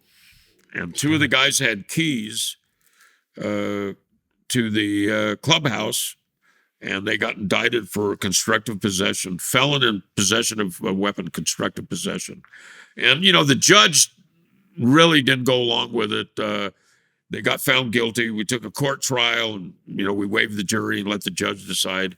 And they both got found guilty, but they were very light sentences for a weapon, a felon in possession of a weapon. One was 6 months, and the other was 4 months, I think. That they did very limited time. Right. But, so that was based upon the two shotguns that were hanging on the wall inside the club, correct? That's correct. Legal shotguns. Right. Two legal shotguns that were bought from like a local sporting goods store. Big Five, I hanging on the wall. Yeah. Right? Yeah. So they use this law to say that this is so that people have an understanding of what constructive possession is as opposed to actual possession. Right. So constructive possession is that they were in a environment where they would have access to these weapons because they had keys. Being that they had keys to the location that the weapons were in, they were basically, they had access to these weapons, could use these weapons. I'll tell you what felons, they couldn't do it. Absolutely. I'll tell you how the judge explained it. He said, he told both of them, man, at sentencing, he goes, gentlemen, you could have been in New York City and the weapons could have been in the Ventura Clubhouse on Fixed Way. And if you would have had possession of those keys in New York City, you'd still be guilty of constructive possession because you had access to the weapons. So, it's just wild, Insane. That's insane. That's insane. It really is. And, it's interesting when I was in Spain getting ready to shoot, I'd sold the book rights. I have a book called Marked, and I'd sold the rights to a production company. And when I was in Spain, part of the publicity was a character I was going to play. I had a machine gun, and I had a pistol with a silencer on it. And people were writing me going, are I going to get busted for posting these pictures on social media, even though I'm in Spain because I'm a felon in the United States? And, my position was, well, first of all, they got to prove that they're not dummy guns. They aren't prime guns. But, I think some of the cops probably got their gander up a little bit. They go, oh, there he is with guns. We got pictures. But, they're doing that. They're definitely doing. They're using social media in that capacity. No, they check it every day. Yeah. Check. So the spoon, the significance of the spoon on the grenade. The spoon had the numbers that you asked the cop you knew to get. It had a lot number. Right. And that lot told number you had been stolen from an armory in Akron, Ohio. They'd stolen a whole lot. And the same lot number was the where the ATF was stationed in Akron, Ohio. So it just too many ties together. It was very suspicious. Enough that would have gotten y'all convicted if it were on your side. If that much correlation, coincidence were on your side. And how many friends have you seen convicted of circumstantial evidence? That's a fact. Yeah, you get strong circumstantial evidence, man. You're going to wind up doing some time if you don't present it properly.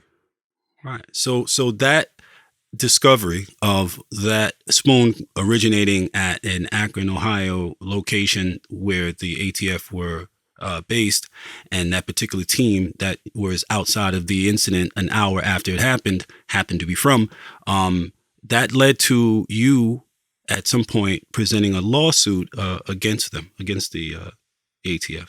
We did. We did present a lawsuit. One of the guys that got hurt pretty bad, David, uh, had some injuries, but it it died a slow death. We never got it off the ground. It's pretty hard to sue the federal government. It's it's it's a very steep hill, and it's a slippery slope, and it really never got off the ground. I felt we had everything we needed to do it, and maybe in today's environment we could pull it off. But back then, I would tell people of these antics that the federal government would pull, and people didn't believe it. They just think, well, the government doesn't operate like that. Well, reevaluate that situation, because they do operate that way, and it's pretty evident in the modern world of what transpires. A lot of shady shit going on. Yeah, because there's humans involved. That's right. Right. And absolute power corrupts absolutely. That does. You talked about a serious character you called Mike Mulhern in the book, and how your meeting with him in 1986 led to you being severely entangled in a situation. Who was Mike Mulhern, and what happened with you and him? Well, Mike Mulhern was a member of the La M, the Mexican Mafia. It's the prison gang here in California they absolutely ran the prisons with the iron hand. And he was friends with several Hells Angels. And he came to me and said, hey, look, one of your Ventura members is in prison in Arizona and owes us $10,000. And, we're giving you guys the opportunity to pay us, because if you don't pay us, we're gonna hit this guy on the yard. We're gonna kill him. And I had about 19, 20 conversations with him. They said the recorder only worked twice on all those conversations. Yeah, right. And I wound up getting indicted for ordering the murder of this guy who had nothing to do with this, other than we knew him and he knew us. But they said, if you don't pay this $10,000 tax, we're going to hit this guy. And they had me on tape basically saying, I'm not paying you guys nothing. If you kill him, it's between you guys. And they used that, but the jury figured it out, what was going on. And, did I break a law? I didn't break a legal law. And I told the jury this. I looked at the jury and I said, perhaps I broke a moral law, by allowing this. But I said, hey, you know what? This is the world we live in. I go, the guy was a drug dealer.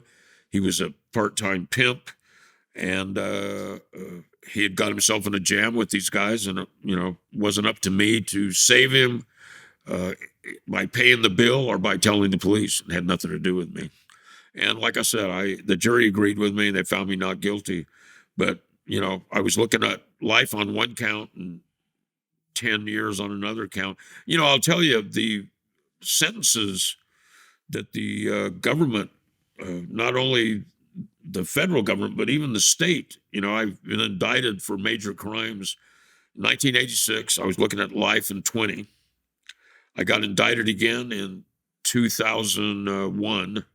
I was looking at several hundred years. It was a 59 count state racketeering charge that collapsed really under its own weight. And then again, they got me in 2011, and this time it was a 8 count indictment, but the last 3 counts were mandatory minimums of life. That's that, the feds put that mandatory minimum on you, and the judge has no discretion. He's got to give you life if you get found guilty. So it's a tough road. I was disappointed. My daughter was representing me in that case, and we talked it over, and they offered me to give me time for I was on house arrest 2 years. And then they were talking about an additional year in prison in Texas at La Tuna Prison. And you know what? I wound up taking the plea, because I was looking at 3 life sentences, man. And, coming home in 12 months is a lot more attractive than possibly spending 3 life sentences in a federal prison. Right. That's a fact. Yeah. So you in the 86 case, which is a federal case. Correct. You went to trial, I did. and you won at trial against the feds. Correct. So you did what people still to this day, and I've been hearing it all my life. Oh, you can't beat the feds. You can't beat the feds. And you beat the feds. Well, I at did. Trial. I did, and it's very difficult to beat the feds. But I'm going to tell you something else. There's a caveat that goes along with that. I beat the feds. I had probably one of the top 10 lawyers in the United States, a guy named Barry Tarlow and Mark Haney, and another guy was an associate, Robert Sheehan. And this is 1986, and I want to tell you what the case cost me in 1986. It cost the club $500,000. That's 1986 standards, something like that. That'd be like 800,000 now. Yeah, at least maybe $1 million, And so how do you fight the feds? You got to have as much money as them to fight the feds. And I did beat the odds, but they stack it on you so heavy. They have a 98% conviction rate, but that's because everybody pleads out. And that's including myself now. I thought I waited out. I was almost 70 years old, and I thought this was in the 2001. 2011. In 2011, rather. Yeah. And you had a public defender in that one. Well, I had my daughter assisting him. I hired a public defender so I could use the you could use funds from the government for your private investigator. They would appoint private investigators and paralegals. So Mike Mayock was appointed by the court, but my daughter was co-counsel. My daughter's a pretty top-notch lawyer, and she wasn't confident. She goes, "Look, Dad, you're almost 70. You're looking at 3 mandatory life sentences. I don't want you spending the rest of your life in prison and having that on my conscience." She goes, "Let's take the plea bargain." She goes, "I think I can get you out of here." So I got credit for 2 years on house arrest.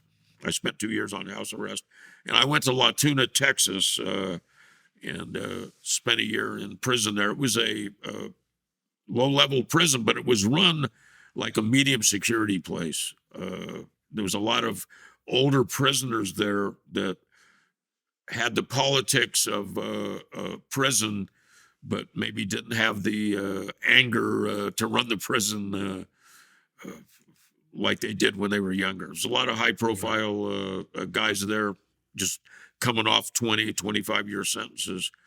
But, it was a low-level prison. But I also have to tell you, 2 of the cartel factions were in there together, and they were fighting. And just before I got there, they had one cartel faction had killed 5 of the other guys simultaneously on the yard. They synchronized their watches and hit 5 guys at once. So there was still some danger on. You could feel the tension in that yard when you walked it. Like I said, it was a low-level prison, but there was a lot of tension on that yard. But I think Texas prisons are that way. Yeah. And they definitely sent you that far to make sure you were as isolated as possible and potentially would come into contact with some old rivals. So I think you said that there were a pretty decent amount of Mongols. There was a strong clique of Mongols in that. It was the Bandidos, but there were also Mongols in there. Oh, yeah. So the Bandidos, right? The Bandidos were in there, but there were Mongols in there. And, it's interesting. I mentioned earlier that, there's always a moratorium on violence with the bike clubs. I actually hung out with Bandidos. I celled up with one of their leaders. And I actually used to walk the yard with a Mongol from Southern California that him and I had been in conflicts on the street, but, we had put that stuff aside now. Right. Did the fact that the Aryan Brotherhood was as far as white inmates were concerned, they were the power structure, and thus when the outlaws came in, they had to kind of fall under that kind of jurisdiction. Well, it's interesting. The 2, like the Black Guerrilla family had their own thing going on. I don't know if you're familiar with them in California. Of course. Absolutely. Yeah. They had their own thing going on. And the AB and the Mexican mafia, uh, I would say, the outlaw biker kind of answered to both those factions. And the thing Mhm. was, we had no politics on the yard because we wanted to get home so we could ride our motorcycles again.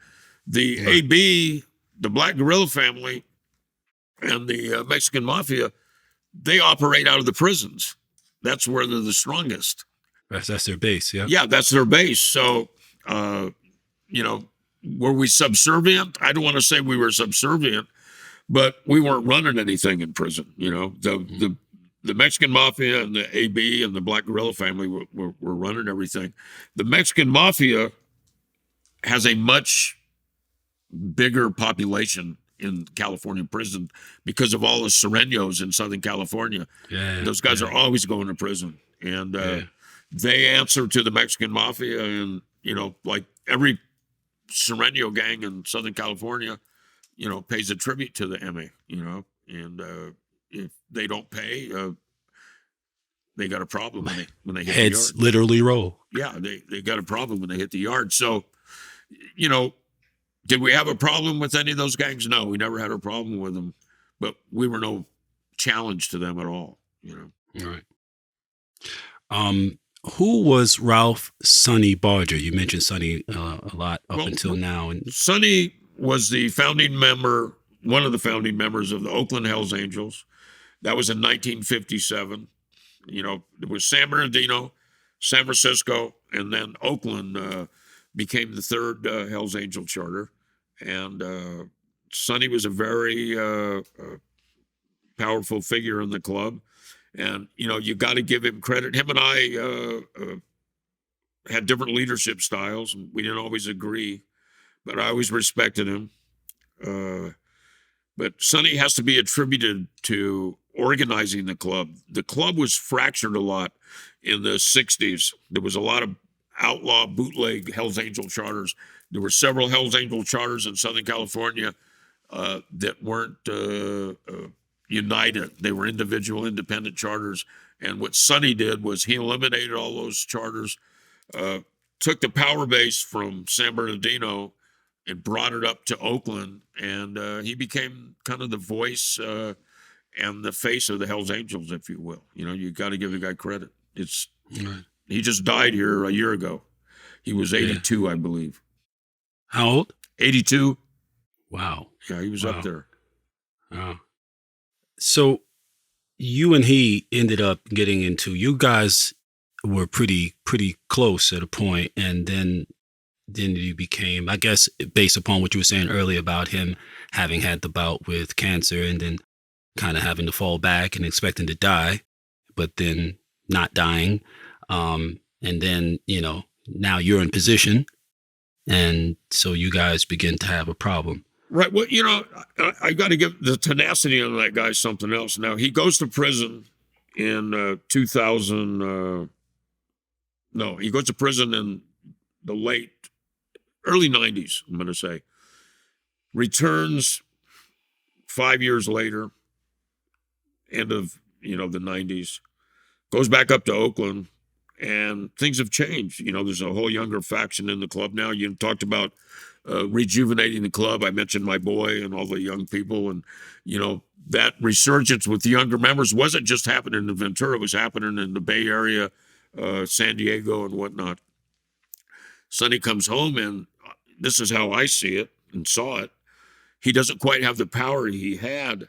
So what's he do? He packs up, goes to Arizona, and takes the Dirty Dozen, a club that's controlled Arizona for 30 years, turns them into Hells Angels, and starts fresh in another state. Winds up putting a book out, writing a book, getting permission from the club to write a book, getting permission to do a movie.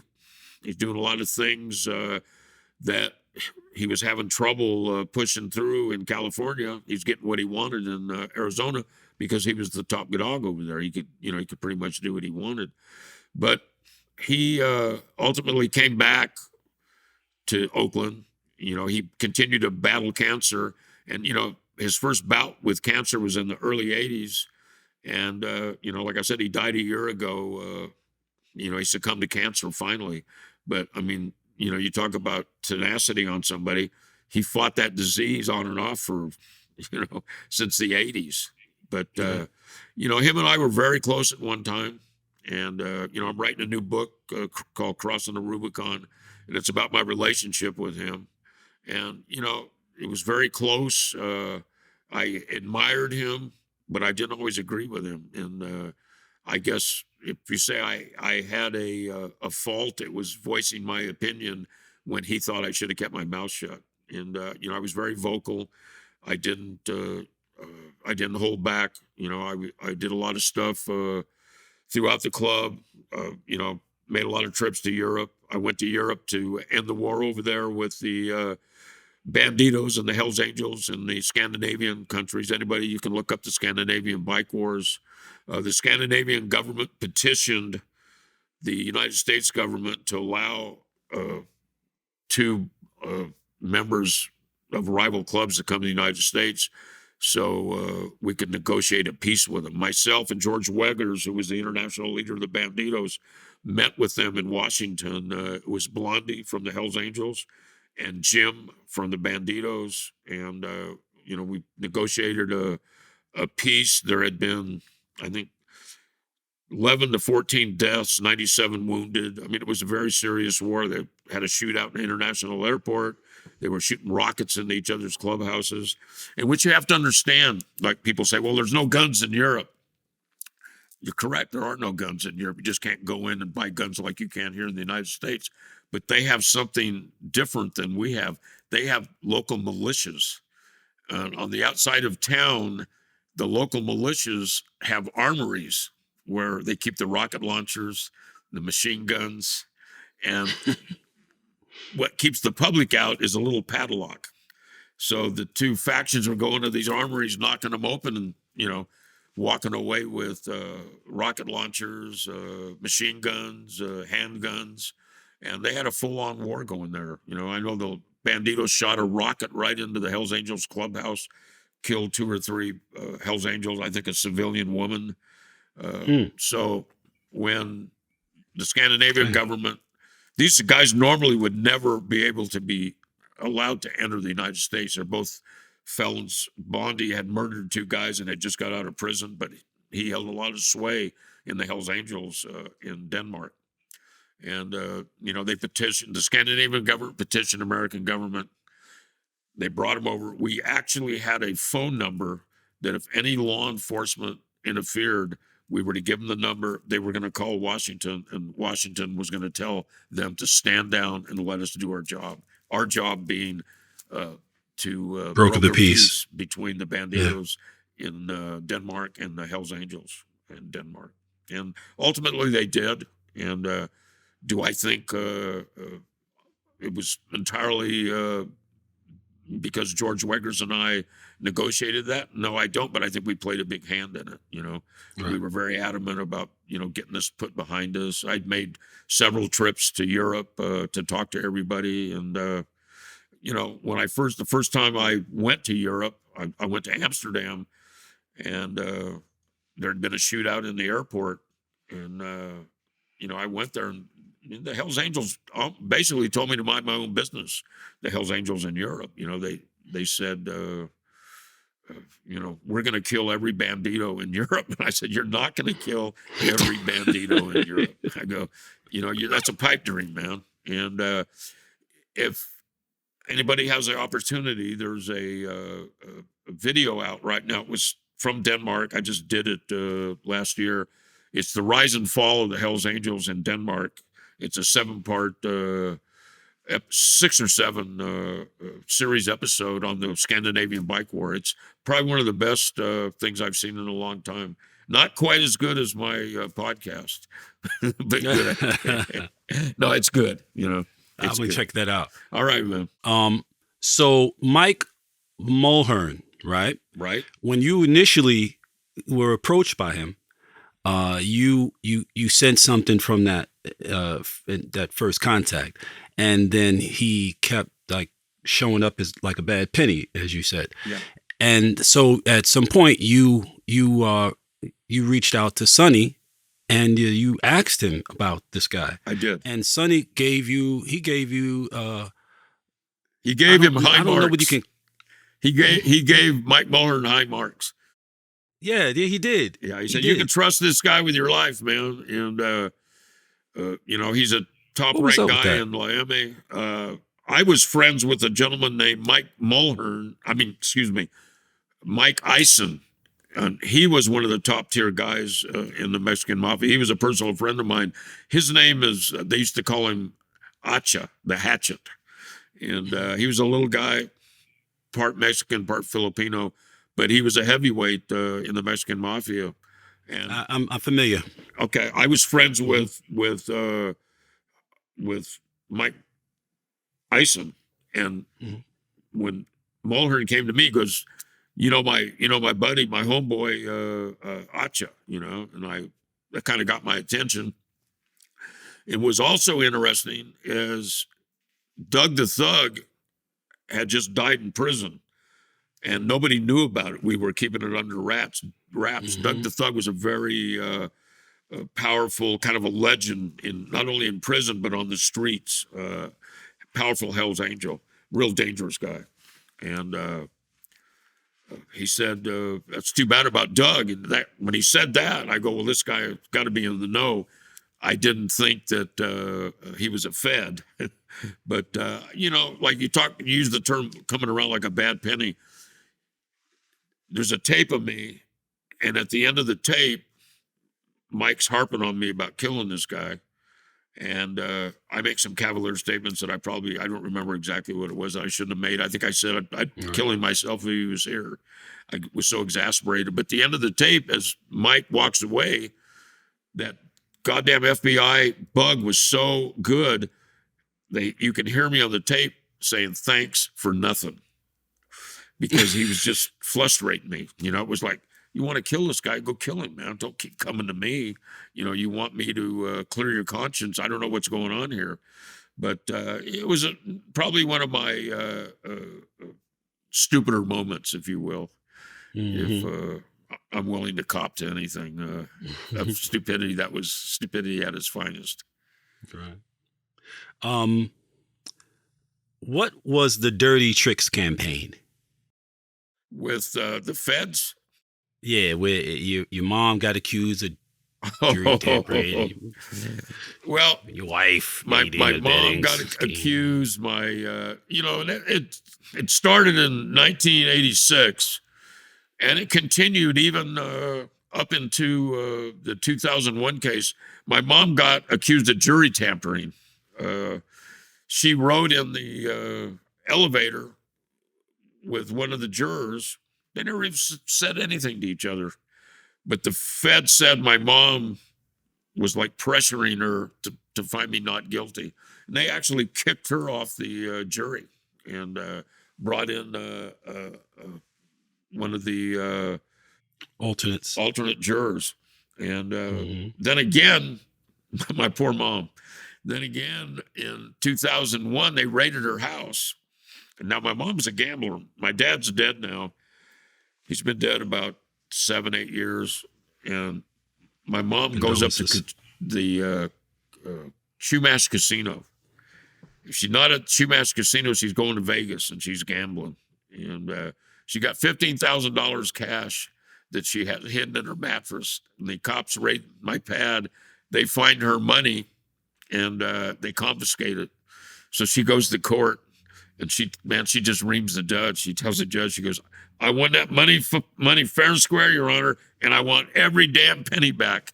And the judge gave it back to her. He says, "Oh, really?" He goes, "I'm going to give you your money back, Mrs. Christie. I don't want no problems with you."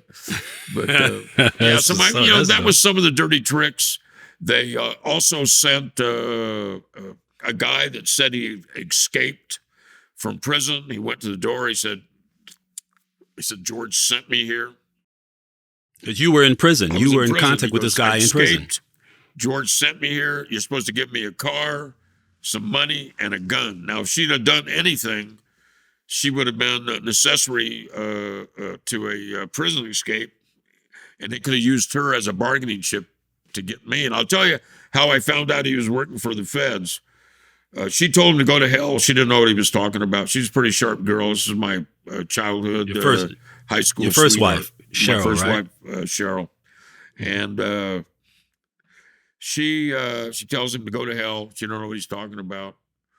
So when I come home, I call the Bureau of Prisons, and I ask. I know this guy's name, and I know his prison number. And I asked the Bureau of Prisons, I said, yeah, I'm looking to subpoena Mr. So-and-so, prison number, da, da, da, da, da. And they said to me, oh, he's on a writ with the marshals. The marshals had taken him out, and he was in like the witness protection, and they like gave it up by accident right over the phone to me. So I knew he was definitely working with the cops, and he called me. And I told him, I said, you dirty motherfucker. I said, I know you're working with the cops. You're out on a writ with the marshals. And, of course, oh, no, George, man, that's a bum wire. You heard that before. That's a bum wire, And I just said, no, man, you ain't no good. And I go, don't call me no more. So, they're up to their dirty tricks. You know how they operate. Yeah, yes, indeed. I created a publication back in 2000 called Don Diva, and it featured the high-profile underworld figures from the black and brown communities, largely, a couple of mob guys as well. But the primary purpose of that publication was to use what the youth were so attracted to, which was, the whole romanticized outlaw life by way of hip hop, which is how most of them got even exposed to it, and then to incorporate things like the mandatory minimum sentencing guidelines, that most people had never heard of, even though they were throwing bricks at the penitentiary every damn day, right?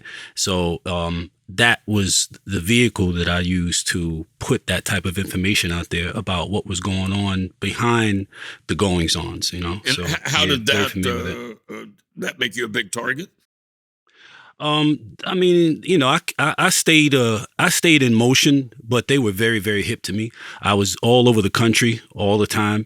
But they were very, very hip to me. I had cops stop me in different places. I had a van that had all our signage and stuff on it. So, they knew the magazine, and the cop stopped me in Baltimore one time, and he was like, "Oh man, I love this magazine. They use this in my FBI training class." Right. So the cops were very hip to it all across the country. Now, did you use just your magazine and your writing, or did you do any music? No, just the magazine. Magazine. Yep. Yep. And did you get the support of some rap people, or everybody? Everybody, huh? Everybody. Yeah. Everybody. Yeah. Yeah. Chuck D lives in Ventura. Really? Yeah. His wife is a professor, I think, at UCSB. And, I've run into him a couple of times. I've always wanted to talk to him, but, I don't like to impose on people. But there's somebody that would be an awesome conversation. What's that? That would be an awesome conversation. Yeah, it really would be. I think that guy's really on top of it. And I think that he looked very friendly to me. And last time I saw him, I almost approached him, but he was having dinner with his family. I didn't want to bother him. Mm-hmm. But one of these days, I'm gonna have to get at him, man. Yeah, he'll most likely see this. So this might be the seed. Yeah, this might be the seed. Yeah, I'd love to get him as a guest, man. On my show, he's had a lot to say for a long time. Yeah, and he said a lot of things that took a lot of people decades to kind of get their minds wrapped around. Yeah, well, that happens sometimes. Sometimes it's a lonely walk by yourself till people catch up. Yes, it is. Yeah, lonely walk in the light. It is. So after you won that trial, did you guys really throw a big party for the jurors that acquitted you? Well, my lawyer, we explored it, and we found there was no law to throwing a party for the jurors. So we threw a big party for the jurors. About, I'd say, half or over half showed up. We had a big barbecue at the clubhouse, and I was Mickey Rourke, and he was at the top of his game acting at the time, and him and I were on the front page of one of the sections of the LA Times. They had interviewed the jurors. Did you ever know that this guy was way ahead of the curve on cage fighting? Benny Uritas, you ever heard of him? I've heard of him. Yes. Yeah, he's one of the original backyard street fighter guys. He showed up and had some other actors show up, and it was kind of my way of telling the feds, how do you like me now? Oh yeah, yeah. You definitely like to you like to fuck with them. I do, and it's cost me. Yeah, I bet it has. It's got a tax. So you mentioned your friend Irish earlier, and how he was stabbed in the back and the neck and all that stuff by an Aryan Brotherhood member, right? Right. And this was interesting to me. So he gets stabbed in the back and the neck and the shoulder, and so he's stabbed. He's probably ultimately mortally wounded, in this at this point. And he says to the guy who stabbed him, "Is that all you got?" And the guy pulls out a pistol and shoots him 4 times. That's fact. Yeah. That's crazy. It is crazy. It's interesting. We had a meeting set up with the AB, and I was supposed to go to that meeting, and at the last minute, there was some things shifted, and I really got angry. I didn't get to go, and I felt it was a meeting for several people to attend, and it wound up with just Sonny and the head of the AB at that time meeting by themselves, which I didn't think was appropriate. I'd met with the Banditos, I met with the Outlaws, I met with the Mongols. Anytime I met with any type of adversary or someone that we had a problem with, I always had a witness with me. So I had somebody that would, confirm, yeah, that's what happened. And I told Sonny when he left the meeting, I go, this is not appropriate, man. I go, you're going to go negotiate? I go, I want to see what that guy, why did these guys kill him? It doesn't make sense. Irish got along with those guys, and Irish partied hard, and there were a lot of people afraid of him. I mean, he was, as a street fighter, he really had a reputation. Sandy Alexander was a professional boxer from New York, and Big Vinny was probably one of the toughest guys in the New York Charter, and Irish dispatched him with no effort whatsoever. Vinny's just big, which you'd think would be in the dictionary. You look up Hell's Angels, you see Vinny's picture there. But, Irish outboxed him, and he went home and complained to New York that he got jumped by the Oakland guys. And Sandy got mad. Sandy called me and said, what the hell, you're jumping my guys in Oakland? I said, man, it never happened like that. Sandy got on a plane, came out, him and Irish got in a fight. Within 2 or 3 minutes of the fight, Sandy goes, I believe you, man. You kicked his ass. Because Sandy was a professional fighter. Irish knocked Sandy down. And Irish got knocked down, but Sandy got knocked down too. So they just said, okay, I believe that's what happened. But Irish was, it was legendary as a street fighter. And, it could have been as simple, you talk about paranoia and wondering what's really going on, and that's one thing, I've tried to keep my emotions out of it, and I use my logic on it, in intellect instead of my emotions. But that's one that I'm still trying to figure out, why was Irish killed? It doesn't make any sense. Was that guy just scared of him? Was they partying too hard? But, I'm putting a chapter about it in my new book. I'm doing a lot of research, and I'm doing a lot of soul searching. I may not have the factual answer, but I am going to write about it, and I'm going to put in there if it's speculation or what I think happened. I don't want to misrepresent myself. You know what it's like. You're a writer. You want to write the truth. That's facts. But that's right. 'Cause those words are going to last longer than you. Yeah, but it's. Man, it's like, I don't know. It was a tough time for me because Irish and I weren't getting along. Relationships in a outlaw type of environment ebb and flow. And Yes. we weren't getting along at the time. And I'll get a little sentimental with you here. I was really upset when he got killed because him and I were very, very close at one time. We were both Los Angeles Hells Angels. And he came to me shortly after his death in a dream. And basically, in the dream, told me everything's cool, and that was the last time I dreamt about him. But I think it's time to. I want to settle that. And people ask me, people write me all the time. You know what it's like as a writer if you're exposing yourself, put yourself out there, especially on social media. I have people write me, and I try to answer everybody, and that's one of the questions people ask me. They go, "What happened to Irish?" And I'm not sure I'm going to have a concrete answer, but I want to put something out there that people can not speculate on, but I think it needs some closure somehow, and Right. that's what I want to do. Right. If that makes any sense. Yeah, it makes absolute sense to me. And speaking to questions around that situation, the question that stuck out to my outlaw mind was, why did Sonny not call for retaliation?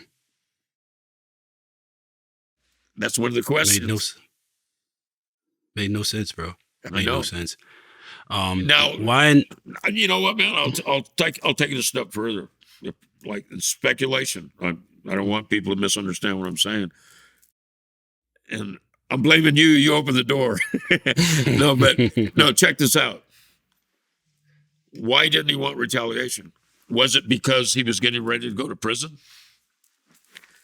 So there you go. That was always foremost in my mind, and that I wrestled with that for years.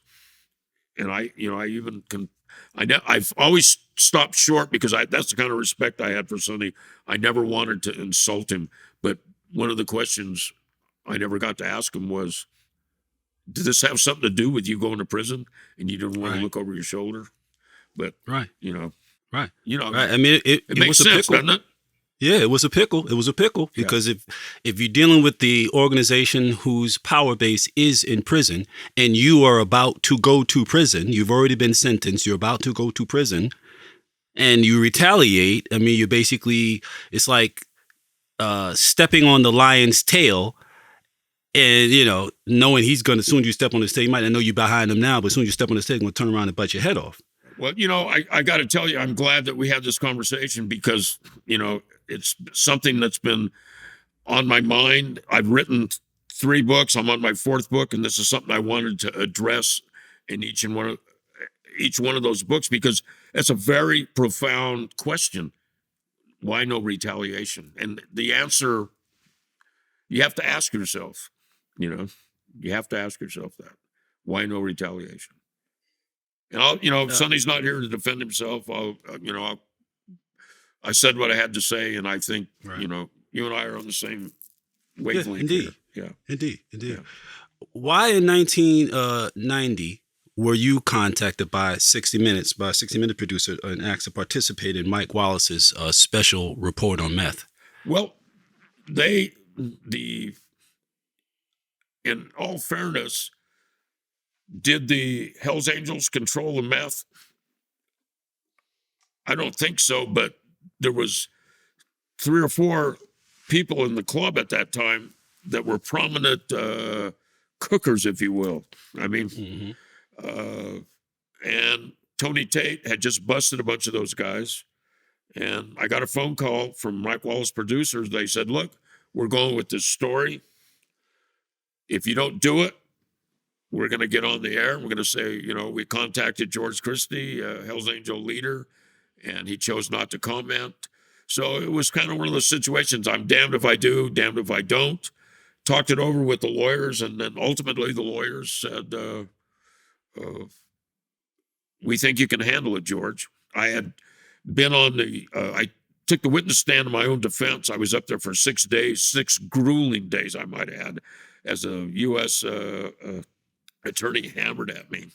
But they felt like that I could handle the questioning. But now we go back, and we're 360 back to Cisco. But, I know, and you read the book, you know what Cisco told me. I told him, I said, hey, Cisco, man, it's Mike Wallace. He's best of the best, man. And, Cisco, fuck Mike Wallace. That was his feeling, man. And you know what? he never did, even though he didn't talk to me. We never addressed the 60 Minutes situation. It never was a topic again. He just wanted to forget about it. But one I of the bet. yeah, but one of the lawyers, they were making fun. They were saying, "Oh, you should have got the stage hook for Cisco." I was telling these lawyers, I go, "Man, you don't talk like that to Cisco, man. Don't say that shit around him. He's liable to go off the deep end, And but have you ever seen pictures of Cisco? Yes. Yeah, well, you know what he looks like then, right? He's a Yeah. big old Yeah. gnarly dude. Big crazed looking man. Yeah, he is. Yeah, Yeah. big Filipino. I don't know, maybe half Mexican, half Filipino, but Mhm. I've never seen a Filipino that big, man.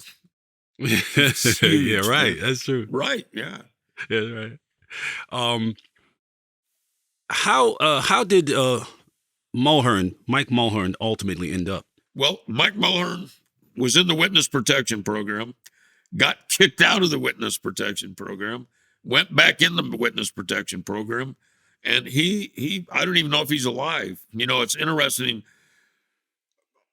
I did a show on the History Channel a few years back, Outlaw Chronicles, and like we tried to get Tony Tate on the show, and they said they couldn't locate him. Then we tried to get Mike Mulhern. They witness protection people say, well, we don't know where they're at. So Mike Mulhern could be dead for all I know. I mean, he had a very bad heroin habit, and I think he admitted on the witness stand during my trial that he had a $750 a day heroin habit, that the FBI Jeez. was giving him money so he could function, to maintain his addiction. Wow. What was Operation Black Biscuit? Well, Black Biscuit was a guy named Jay Dobbins, who was an ATF agent, and he infiltrated the Arizona Hells Angels as a prospect. Now, he claims he was voted in the club, and then a day or two after he was voted in the club, the ATF pulled him out. He tells a pretty convincing story. I know people that are big club supporters don't like to hear me say that, but I mean, the truth speaks for itself. Do I think he got voted in the club? There's a possibility he did. The way he explains it in his interviews and whatnot, it seems feasible to me. But he was undercover. He was supposed to be a guns dealer, collection guy. And the biggest thing that turned me off to him was he staged a murder. Are you familiar with the murder he staged? Mm-hmm. They killed a, reputed to be a Mongol. They take one of the ATF agents or one of the infiltrators. They put him in a Mongol jacket. They bring him out in the desert, take some cow brains, set it up like he got shot in the head, take a picture, and then start circulating around the club. Well, when that picture got to me, I burned it. I didn't want nothing to do with that picture. I didn't want to see it. And everybody that came in contact and asked me my opinion about it, I said, look, man, I've never known anybody that killed anybody and took a picture and passed it around. And I said, this don't feel right. It don't look right. And if it is, this guy's super stupid. And I go, I don't want nothing to do with him. So I removed myself from the guy. I never was close to him anyways. But he busted a lot of guys, Now, Mm-hmm. you're familiar with the shootout with the Mongols in 2002 in Laughlin?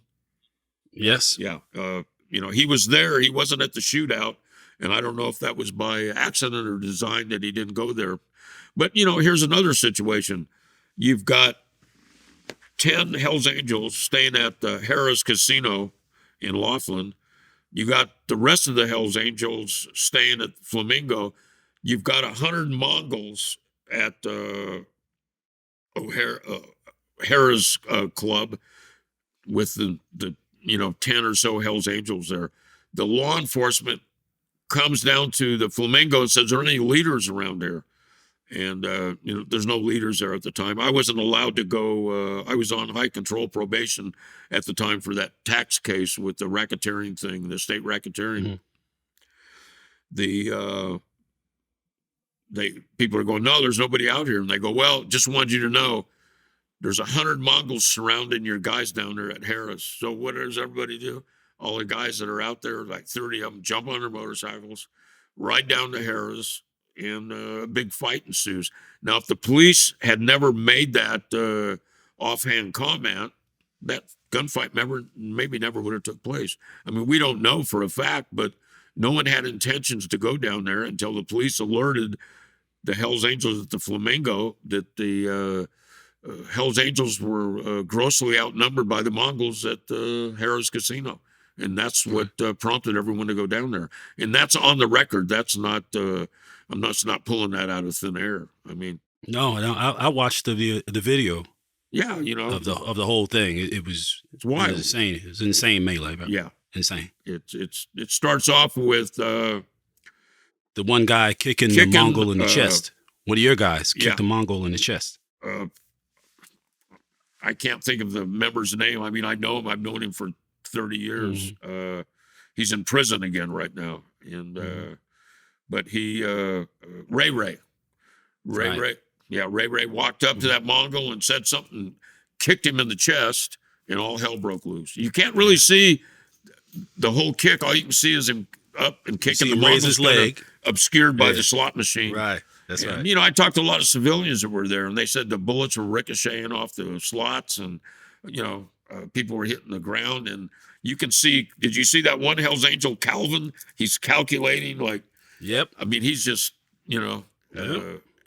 he's keeping his group tight. He's keeping his group tight, yeah. He's like really focusing on who he's shooting at. And then the one guy, the one Mongol who walks by the Hell's Angel, and he's this whole melee is going on around him, and he seems to be casually walking by. And then the one Hell's Angel who was consoling, like the first guy who took the first two shots, the first Hell's Angel, one of the ones who died, who took the first two shots in the back, he's consoling that guy, gets up, and as the casually walking by Mongol walks by, he walks behind him and casually hits him in the back of the head with a wrench, and then turns around like he was tapping him, get his attention, and goes back to his brother on the ground. Yeah, it's a big old wrench like this. And he clocks him right in the back of the head. But the guy walked by like he wasn't. His head wasn't on a swivel or nothing. He just walking straight like somebody had randomly called his name or something. He just walking by. It's strange. My turn, number 8. It's strange. That shit was strange. Vlad interviewed former ATF undercover agent Jay Dobbins. He did. I didn't know that. Yeah, 2 weeks ago. Yeah. Okay. And he said that the ATF were corrupt and criminals. Those are his statements on to Vlad. And he said that after a 2-year deep cover operation that left him exposed to a contract on his life, they tried to frame him for burning down his own. The ATF tried to frame him for burning down his own family, his own house with his family in it. Yeah, they there's accusations that he burnt his own house down, and that's coming from the feds. So, as a former Fed, he now is being accused by his former associates of staging a arson. That's outrageous. That's crazy. Yeah. I understand that we're coming up on the anniversary of the passing of your eldest son, George III, who died in his sleep August 5th, 2015 at the age of 39. My condolences. Thank you. Yeah, Georgie was a good kid, and I miss him. Think about him probably, at least once a day. And, I mentioned earlier, like I've had profound dreams my whole life, and I think he's in a good place. I don't dream about him too much anymore. He's come to me in dreams, and wherever he's at, I think he's happy. I haven't heard from him lately, so I'm going to figure everything's okay where he's at. You rode with the Hells Angels for 40 years, 35 of those years as a member. And then in 2011, you abruptly quit. Why? Well, we had become the people we rebelled against. and that's how I saw it. And I had lost interest in what we were doing. I think us as an organization had lost direction, if you will. Uh, we were fighting wars on 5 fronts. You know, all the wars had sparked up again. Uh, at that particular point in time, we were fighting the Mongols, the Banditos, uh, the outlaws, and law enforcement. And we were getting ready to engage the Vagos. And, I stood up in the meeting and I said, historically, we're running out of people to fight. And when you run out of enemies, you turn inward. And I said, I don't want to be here for that. And, I'm not happy that what I said came to fruition, but 2 months later, they ran into the Vagos, and one of the San Jose leaders got killed by the Vagos. At the funeral, there was an argument who was responsible, and one Hell's Angel was physically struck by another Hell's Angel, and that Hell's Angel pulled out a gun and shot him in front of 7,000 witnesses. So, we had ultimately, turned against each other, and I don't wish the Hell's Angels any ill will. Are they off track? You'd have to ask them. I'm not there anymore. I don't know what's going on. All I know was it. I'm a big advocate for the Hell's Angels, and I'm a big advocate for all outlaw bike clubs. I live with the spirit of the outlaw, but I think a lot of the clubs and a lot of the people doing it nowadays have lost sight of. In my book, Exile on Front Street, you can see my definition of an outlaw. People confuse the outlaw with the criminal. I think you're familiar with that passage. Yes, indeed. Yes, I am. In the front. And I think that I gave them my best. Like I said, rode with them for 40 years, 35 years. I was a leader and a voice for the Hells Angels. And, it was time for me to move on. And I don't wish them any ill will. And I hope they don't wish me any either. Right. Did you write Exile on Front Street yourself? I did. What does it mean to be exiled and on Front Street or out bad? Well, today it seems to be the new norm. Everybody that's in an outlaw bike club, when they leave, they're out bad now. It's kind of, I started a trend maybe, when I left. But, there's a saying not only in the outlaw bike world, but I think in the outlaw world at large, that dude put me on Front Street. So, they put me on Front Street. They exiled me, being exiled, you go off and you live your own little world. But not only did Sonny wasn't happy, he wasn't satisfied that I had left the club. He had to attack my character and everything I stood for and built, you being in that outlaw realm yourself, that your name and your word is everything. And Everything. when somebody attacks it, you have to take it personal. So, I could have laid down and not did anything. I was willing just to go on my own and retire and kind of take life easy. But when they started attacking my character and my morals and whatnot, I felt I had to write the book. They told me I couldn't write the book. I wrote it anyways. I was told I couldn't do the show. I did a stage show called Outlaw. I was told I couldn't do the stage show. Told I couldn't go to Spain and make the movie. And I don't do this stuff to entice anybody in anger. I do this stuff because I want a historical record of my own life. I don't need somebody around that is going to rewrite history about what I did. I'll write myself. People can read it and they can judge if I'm telling the truth or not. I don't want some square 30 years from now writing a book about me. You better believe it. That's All right, right. man. That was one of the reasons I did it as Yeah, well. I hear Yep. you. And especially now, we know that that's exactly what will happen. Yeah, absolutely. Right. Yeah. Um, why did you share so much about your relationship with your first wife in this book? I felt I owed a lot to her. You're talking about Cheryl. Yeah. Well, she's my high school sweetheart. I felt I owed her a lot. She gave me two great kids. I have two other children, and I my first wife was right there.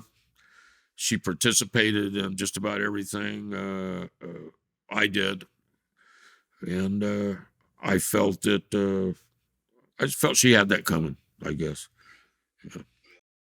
It gave a lot of insight to what it is like to try and balance a life that is of total dedication to a way of being that is outside of social norms, like way outside of social norms, and then at the same time maintain one of the oldest considered to be institutions of social norms, which is marriage Right. and fatherhood, right? And you seem to try to be as dedicated as possible to both, but you came into a lot of conflict with your first wife, and it would seem that she had, as you stated, some sort of psychological, emotional, maybe developmental problems that made it difficult for her to relate to you as a wife would be expected to, and so forth. And it was very honest and very forthcoming. And I thought that as a person who comes from the life, to be that open about your personal relationship, it stood out to me as particularly brave. Well, I wanted it to be fair, and you know, she had passed, and I, on certain levels, I felt maybe I had let her down as a husband and partner. I mean, we were high school sweethearts. I think that I didn't have all the tools that maybe I have now. Maybe I could have done a better job, but it's history, and I can speculate all day long. And I don't speculate and I don't do hypotheticals like people write me all the time with these hypothetical questions. And I write them back respectfully. I go, hey, I just don't do hypotheticals. I mean, who knows? But I wish